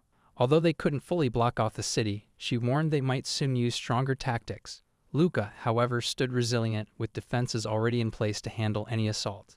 Now it was time to sail toward Oris. Once they reached the open sea, Wataru chose to unveil a new ship, the Gisola. The party buzzed with excitement over this fresh vessel, and seeing their enthusiasm lifted Wataru's spirits. Wataru was pleased and eager to boost their energy further with this new ship. He called forth the Tha, a vessel built to hold 777 people, meant to be just larger than the SS Fortress. Its massive size left him unsure of the difference, though Enzo insisted it matched the Fortress. Wataru argued that while the two ships shared similarities, a closer look revealed distinct differences, especially inside. He encouraged her to step in and be stunned. They entered, and the breathtaking interior felt like a grand sanctuary. The ferry's interior stood out from any ship they'd seen before, leaving Wataru in awe of his purchase. Felicia inquired about its name, and he revealed it was the SS Stronghold. He proposed they explore it together with the girls. As they wandered, the bath caught their attention, impressing Enzo, who suggested bathing together since it had been some time. Wataru pictured himself with Jasola, Saul, and the others, all relaxed in the water, but in the end, he bathed by himself. After washing up, they tried on shirts sold in the ship's shops, finding them cozy. Dorotha and the others liked them so much they bought some too, their modern style look feeling new and lively. Enzo wondered if they were stepping away from the great mage role, noting he ditched his robe. Wataru agreed and ensured they'd rest well until reaching Oris. After setting the ship's course, he altered the SS Stronghold's outside to resemble a Wataru ship for disguise. With the autopilot engaged, they'd have a full day off before arriving at Oris, so Wataru suggested watching a movie together. The girls roamed the room, and Dorotha asked if plays could be shown there. Kara, puzzled, asked what a movie was. Wataru assured them they'd get it once it started and told them to sit. Then he realized he wasn't sure how to play movies on the ship. He knew it could, but the method escaped him. Just as he pondered this, an option appeared. A menu popped up, asking if he'd like to watch a movie. While the girls chatted nearby, Wataru scrolled through, considering a ship-themed film, but avoiding a sad one like Titanic. He settled on Pirates of the Caribbean. As it began, the girls marveled at the moving ships on the screen, no magic involved. Wataru admitted he couldn't fully explain it, but likened it to a recorded play. Kara thought the figures were spirits, but Wataru clarified they weren't real. They watched the movie intently, and Wataru checked with Rima, who was enjoying it too. Wataru felt glad they liked his choice, settling into a massage chair to unwind. Eating tasty food, sipping fine juice, and enjoying a favorite film felt wonderful after the stress of war and posing as a cryptic mage. Suddenly, Rima wanted a turn on the chair. Massaging a slime seemed odd, but Wataru let him try. He indulged Rima's wish, switching on the chair, and Rima wiggled wildly but seemed to love it, so Wataru let him be. The next day, as they neared Oris, Wataru had to resume his great mage role. Enzo asked if the advanced team could ride the Speedo.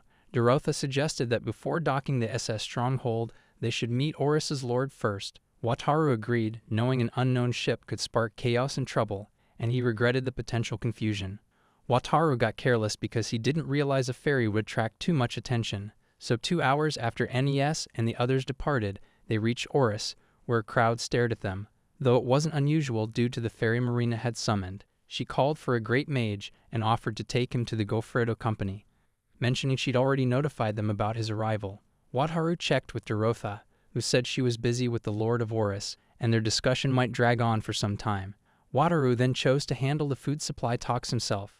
Hasaru, the head of the Goffredo Company, welcomed Wataru nervously, but did his best to stay composed, unsure what would happen if anyone found out he wasn't a mage, just a low-ranking F-rank merchant. He promised not to disclose who he was, presenting a letter in payment from the Marquis. From Yasaro's response, Wataru couldn't tell if he seemed rude, odd, or overly courteous, but it turned out Azaro was struck by his good manners. Azaro explained he'd been concerned about Luca, but since his strength had pushed back the Empire, he'd happily arrange the food supplies. Still, it was a huge order minus 20 platinum coins worth of provisions, so it'd take around 7 days, possibly involving the Merchant Guild too. Luca's situation was tense, with no clue when the Empire might strike again, and everyone was eager to head back fast. They'd crafted a tale that this mage was extremely full of himself, so he could act that way. Wataru figured it'd be fine to push harder, saying 7 days wouldn't do, even though the president seemed decent. He ended up shouting at the man to load his ship completely in just 3 days. Back at the Speedo, everyone felt exhausted, but Enzo complimented his performance. Marina checked on Dorotha, who said the Lord of Oris was very willing to help Luca, but was overly curious about the stronghold, making it tough for her to slip away. Wataru wondered if they could expect military backup. Dorotha replied that the Thessaloniki kingdom and their country weren't enemies, so aid was possible, though uncertain for now. She'd be glad if troops came, but from a nation's viewpoint, it wasn't that easy. The next day, workers started loading the food supplies they'd secured. Some wanted to peek inside the ferry but couldn't enter without tickets. Wataru observed from afar and was impressed. He marveled at how the ship's parking deck was gradually packed with goods, and though the ferry stunned the workers, they kept working hard. At that rate, they might leave in 3 days. Still, he wished he could offload some pepper in this new city. Marina told Wataru some people had scaled the ship's sides to sneak aboard, wanting to explore inside, but they'd blocked off most areas, so they stayed on deck. They weren't stopped by refusals to board, suggesting they had tickets and were workers. Felicia thought they might be Empire spies, but Dorotha guessed they were sent by the Lord of Oris, who was fascinated by the Great Mage and the fairy. Getting tickets would be simple for him. Marina asked if they should chase them off, but Wataru said no one could get hurt on the ship, so it wasn't risky, though it would be a hassle if they spotted anything. Seeing stuff from his world would be bad, so kicking them out was smartest. On day 2, Marina told Wataru the trespassers had grown to 10. He'd only given out 60 tickets, and 10 were sneaking in. Enso asked what to do, and Wataru said constantly shooing them was too much effort, so he'd let them stay for now. Once the supplies were loaded, he'd void all 60 tickets, forcing everyone off the ferry. Enso wondered what forcefully removed meant, but Wataru wasn't sure himself. They had gathered all the food supplies by the 3rd day and were ready to return to Lucca, which also meant they had to deal with the stowaways. Marina and Enzo were curious about what to do next, noticing 2 people hiding as they discussed the situation. They could see the stowaways clearly from his chart, so he canceled their tickets. The group took off quickly, leaving Wataru uncertain if the stowaways were still alive. Marina reassured him that they were fine and with the others. Eventually, they succeeded in getting rid of the stowaways while keeping the food supplies intact and set off for Lucca. Wataru worked on setting the autopilot and saw on his map that the speedo he'd left at Lucca was on the move. It had left the harbor and was racing at full speed, likely with Alicia's group, suggesting the Empire was advancing. If Alicia and her team were using speedos, it could mean the Imperial Army had launched an attack. Wataru pointed out that with speedo number 2, they could reach Lucca by evening and checked if everyone was on board with the plan. Dorotha supported Wataru's idea and offered him the speedo to use. They arrived in Lucca a few hours earlier, where Alicia and the girls were on edge due to another attack from the Imperial Army.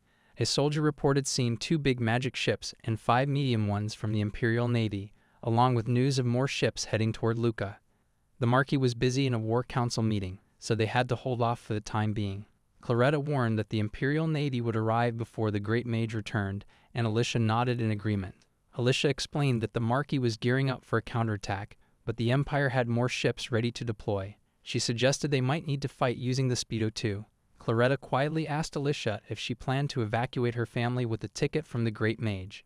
Alicia replied that she'd keep it as a final option if they were cornered, since letting people know about the tickets could spark chaos. For now, she chose to stay and defend Lucca.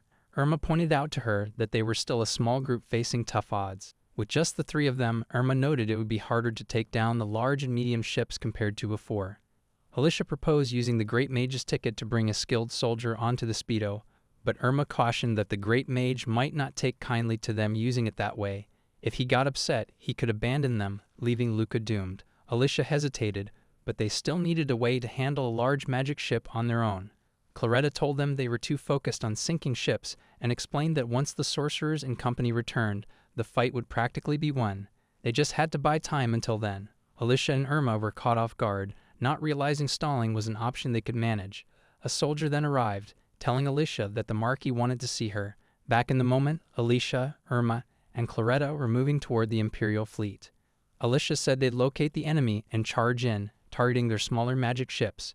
Irma was still shocked that Marquis had given them the freedom to act alone and block the enemy from reaching Lucca. Claretta figured it was likely due to the Great Mage's support. Alicia warned them they'd soon run into the enemy fleet. Moments later, the enemy appeared, and there were many of them. The enemy soldiers spotted them and alerted their side that a single fast magic ship was closing in, prompting orders to respond. Irma, Alicia, and Claretta launched a fierce attack on their enemies all at once, putting in every bit of effort they had. Alicia pointed out that the foes seemed much more hostile this time around. Claretta mentioned that it was daytime, making it easier to spot them clearly. They succeeded in destroying most of the smaller magical boats, though Irma started feeling exhausted.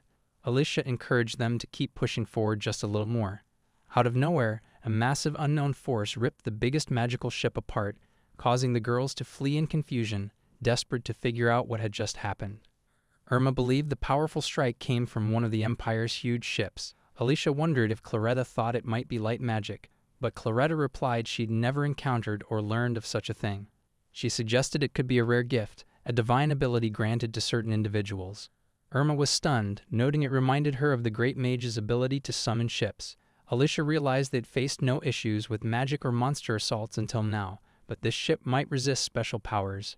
Irma remained unsure about the strange phenomenon. The intense light puzzled Irma, yet she sensed its incredible strength, so she proposed returning to Luca to report it.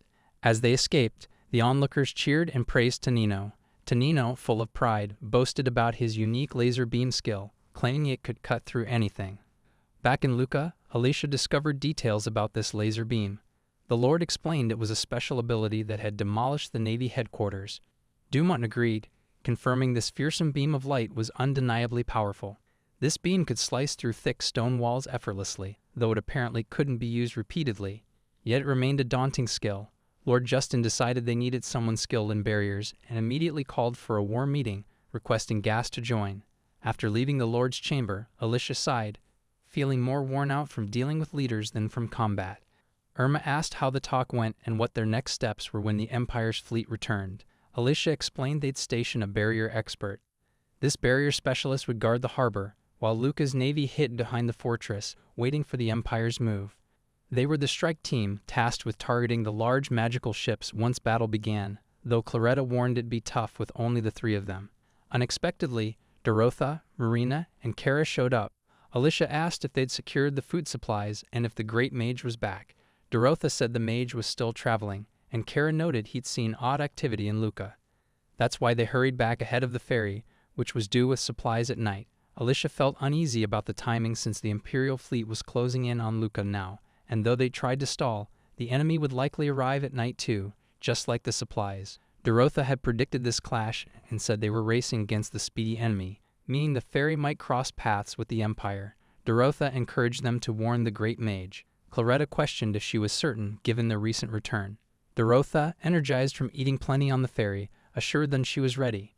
Irma added there was something else she wanted Dorotha to tell the Great Mage. This mage was napping on his ferry, intending a brief rest that turned into a long sleep with Enzo, taking it easy until now. As he sipped his drink, preparing to head to Luca, he spotted the speedy enemy approaching. When Dorotha reached him, he asked what was wrong. She informed him of new events unfolding in Luca. They sat down, and she warned him they might run into the Imperial fleet if they kept their current pace. She explained the SS stronghold would probably hit the Empire's rear even if they raced back to Luca, but he couldn't fight alone. He wondered if Luca's leaders would be upset if he stayed put until the battle ended. Dorotha replied it was the smartest choice to protect the supplies. They agreed to follow that strategy. Wataru and the others assumed their SS fortress and accompanying ships would ensure victory, but Dorotha felt uneasy about the situation. She warned that someone from the Empire could wield a rare laser beam skill, which stunned Wataru. He suspected this might be a trick orchestrated by the god of creation, though he recalled the god saying only another deity could bypass the ship's defenses to board it, so it should remain secure. Hearing this, Dorotha relaxed a bit and decided she'd pass the information along to Alizia and the rest of the group. Enzo grumbled about wanting to join the battle when Dorotha left, and though Wataru sympathized with her, he had no desire to get near the combat himself. If possible, he'd leave it all to the Luca soldiers, though the laser beam worried him slightly. He chose to trust the god of creation's words and focused on tracking the ship's positions instead. While doing so, he saw the Speedo wasn't moving, and Felicia suggested the Empire might be holding off until daylight since fighting at night was tricky, which turned out to be exactly right. Come morning, the enemy advanced, and Luca's soldiers signaled everyone to wait for the perfect moment to strike. Tonino spotted the massive ship people talked about but wasn't fazed by its huge shield, confident his unique skill would prevail. Yet when he unleashed his laser beam, it didn't even mark the ship's surface, thrilling the soldiers and Alicia. Now was their chance to hit back, aiming for the big magic ship leading the enemy line, while Tonino struggled to accept what was happening. The girls jumped onto the Speedo and began their assault on the enemy vessel, with Wataru letting them know the fight had started. Enzo, Felicia, Wataru, and even Rima watched closely, and Enzo stayed calm, trusting in Wataru's ship's strength. Wataru understood this too, but couldn't shake his nerves. Tonino encouraged his crew to keep steady, pointing out their ship's barrier that kept it afloat, though the girls knew a single strike wouldn't shatter it. Irma called out to keep pushing forward. Alicia was told to try again, but then Tonino's laser beam flashed once more, as he raged and seemed determined to sink them first. Still, the small Speedo held up unscathed, leaving Tonino stunned as the girls pressed their attack and sank his ship. They shifted to the next target, and the enemy, realizing the giant ship couldn't be sunk, tried circling it to reach the port. But as they moved ahead, Luca's soldiers greeted them with a barrage of fire, taking down many foes after a fierce clash. After 2 hours, Luca emerged as the clear winner of the fight, and Felicia saw the Speedos heading back to port.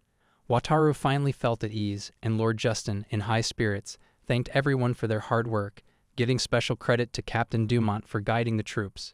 He also didn't overlook Gisola's standout efforts in the battle, while others commended Alicia and even offered her a spot among the knights. She politely turned them down, crediting their success to the Great Mage, just as a bold figure stepped forward. This man aimed to recruit the Great Mage to their cause, leaving the girls confused, but Lord Justin revealed he'd already rejected that idea. The man, Jacobo, claimed it'd be easy since the mage fancied Ki, and they could use Gisola to charm him. Justin ordered him to back off, but Jacobo kept talking, forcing Justin to have soldiers escort him out. Duman apologized to Alicia for Viscount Jacobo's behavior, surprising her since his title implied some influence. That meant Jacobo had real authority, so Alicia resolved to protect the Great Mage from being used by him. Justin recalled her mentioning a supply ship arriving today, and said he'd figure out how to thank the mage properly. Alicia felt glad that Luca's top leader was reasonable. Soon, the supply ship docked, and the crowd cheered Luca's triumph. The girls unwound the bath and drinks, while Wataru told Claretta there were still things to handle. On the ferry, Claretta loved the claw machines and eagerly wanted to try them out right away. Even though Imperial soldiers were still outside the city walls, showing the war wasn't finished, people's faces looked happier. Wataru announced that since everyone had worked so hard recently, they could enjoy plenty of food and drinks today. After gathering supplies and returning to Luca a few days ago with no news from the warfront, they were relaxing on the SS Stronghold. The girls were hanging out together and taking it easy. While resting, the harbors grew peaceful, and they wished the war between the Empire and the Brazic Kingdom would finally stop. As Wataru gazed at the sea, he spotted a fancy ship nearing them. He shouted to the girls and brought them outside to see the ship he'd noticed. Since it wasn't a magic ship, he figured it wasn't an enemy. Alicia agreed and said it probably belonged to the Brazic Kingdom's royal family. Wataru was stunned and wondered why they'd visit. Wataru asked why the royal family would travel to Luca. Alicia explained that a royal visiting during the war likely meant they'd heard about Wataru. Wataru's bad feelings seemed right. Kara was curious about which royal might show up. Dorotha was curious too, noting the crown prince was busy defending the capital, so it couldn't be him. It might be the second prince, who was said to care deeply about military affairs. Wataru felt certain he didn't want to meet him. Alicia suggested heading back to the city. Alicia thought they should return to the city since the Marquis might summon them, and then they'd find out who arrived. She also promised to inform the Great Mage once they knew more. Wataru sensed trouble brewing, which he disliked. He wanted no ties with royalty and planned to keep it that way. As predicted, Alicia and Dorotha were called by the Lord. They didn't know why yet, but it had to link to the royal ship. Dorotha said they didn't want royal trouble. Dorotha worried about angering the royal family but stressed that the Great Mage's support mattered more to them. She advised going in with a focus on their deal with him and letting Alicia handle it. When they got there, a knight told them to come in. The girls entered and Alicia knelt first, presenting herself as the leader of the Gisola Adventurer Party. The knight introduced the second prince of the Brazic Kingdom, Royal Highness Arnold. Arnold told her to stand and answer his questions. The knight then asked her to speak. As expected, they asked about the mage. Alicia began by saying sorry, explaining that the Great Mage disliked attention. Because of their contract, they couldn't share details about him. The knight looked angry, upset by the Great Mage's response to them and the messengers sent to his huge ship. He demanded Alicia summon him there. Alicia was confused about why the knight was mad at her, but said she could relay their message, though getting him to come was unlikely. The irritating Viscount Jacobo was present too, and told Alicia she should charm the mage, and bring him there if she cared about the kingdom. He bragged about being a loyal noble who'd reported the giant ship to his highness right away. The girls grew more annoyed with him, realizing he caused this mess. He was too confident now with a strong ally. The soldier again ordered Alicia to tell the mage to come. Prince Arnold was clearly involved in this demand. Arnold warned Alicia that opposing him meant opposing the entire kingdom, and he was confident she'd grasped how serious that was. Alicia returned to tell Wataru, who was nervous and sweating after hearing the prince's threat, unsure of his next move. She said sorry for getting him into this mess, but Wataru refused to reveal who he really was and suggested they think about escaping Luca with their family and friends. Enzo quickly shot down the idea and told him he didn't have to run or obey the kingdom's orders since he wasn't one of its subjects. She argued that fleeing after a threat would make them seem weak, and if the kingdom pushed them, they'd push back harder and make the prince regret it.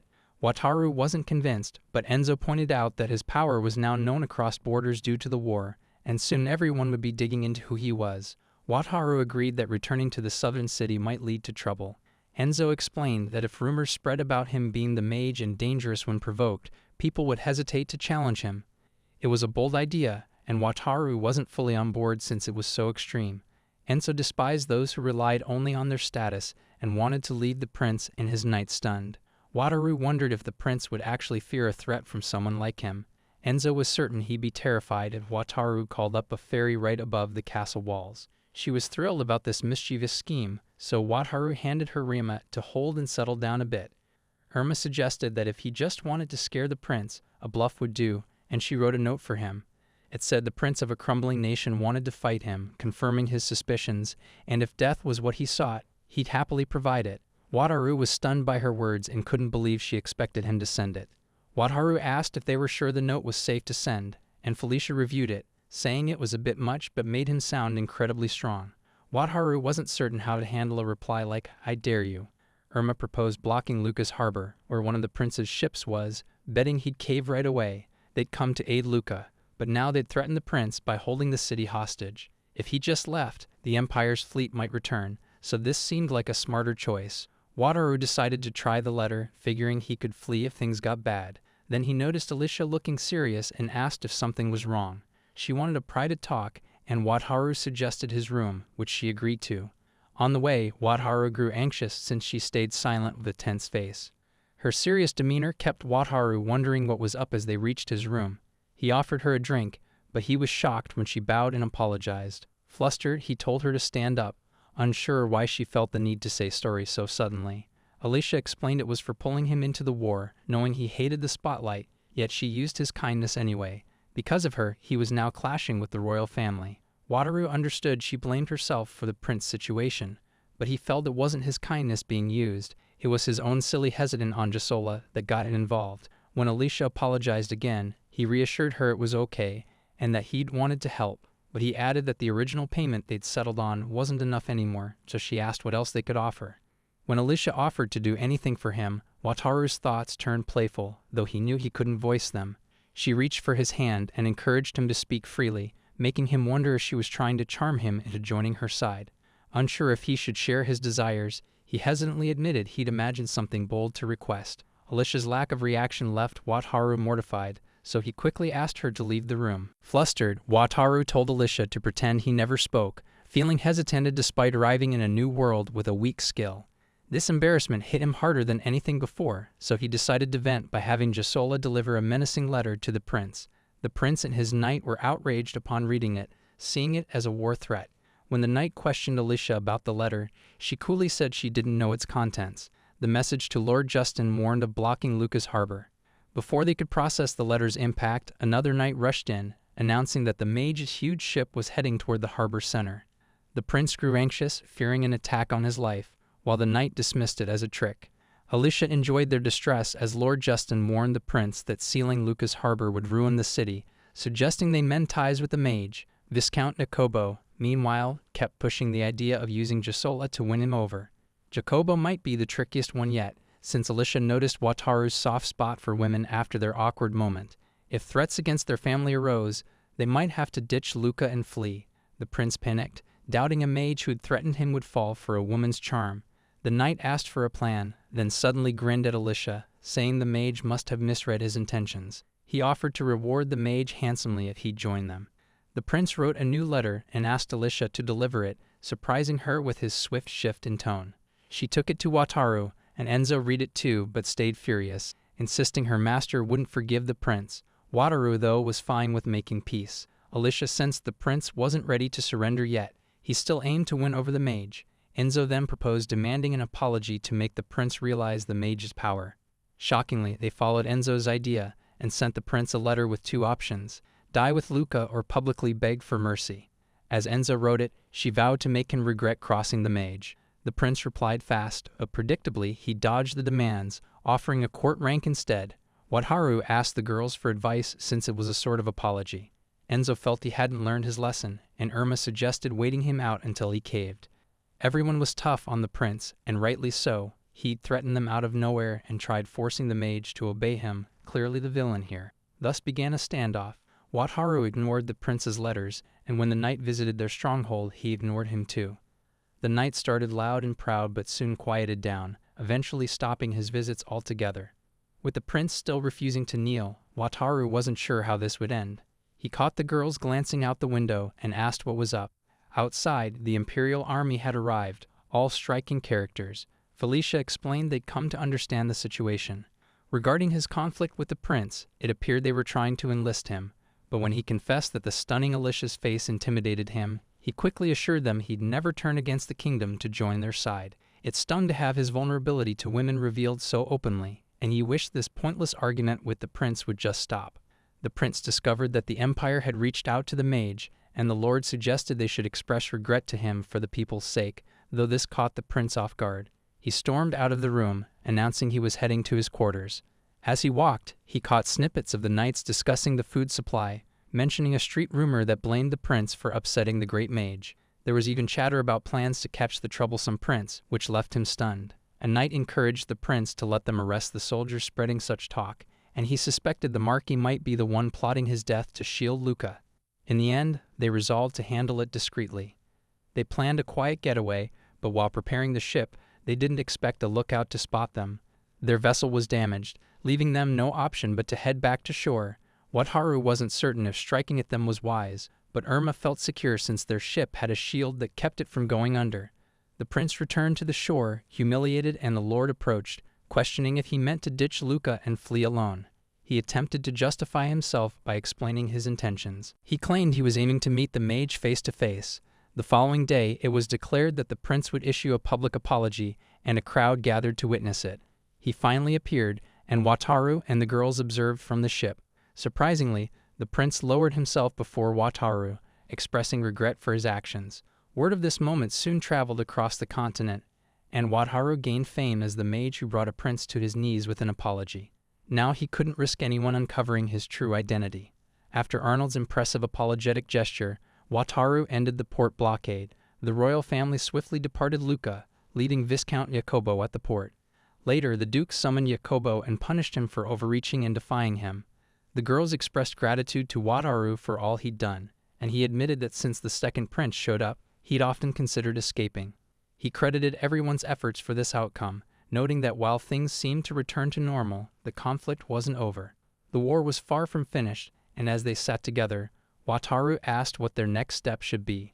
Dorotha replied that they could push back the Imperial army encircling Lucca from the coast, though Lucca's soldiers were struggling to hold the city. Claretta pointed out that even with reinforcements driving the enemy back, they'd just regroup and start over. Felicia warned that if this kept up, the war would stretch on endlessly, and Wataru was eager to leave the situation behind. He wanted to resolve it fast and couldn't afford a prolonged struggle, though his only option might be aiding soldier transport. Then, an idea struck him. He proposed using the SS stronghold to move troops deeper into the Empire. Alicia noted that the Empire had already sent forces to Braza Kingdom and positioned defenses against the Beast Kingdom. Kara mentioned they destroyed many of the Empire's naval ships, so a sea transport could plunge them into disorder. Irma added that the Empire wouldn't be able to concentrate only on the Bia Kingdom and might have to pull back. Alicia loved the plan and decided to tell the Marquis immediately, boosting Wataru's confidence with their enthusiasm. Dorotha checked if he was certain, since he was going beyond his contract, but he explained he just wanted a calm, worry-free life again soon.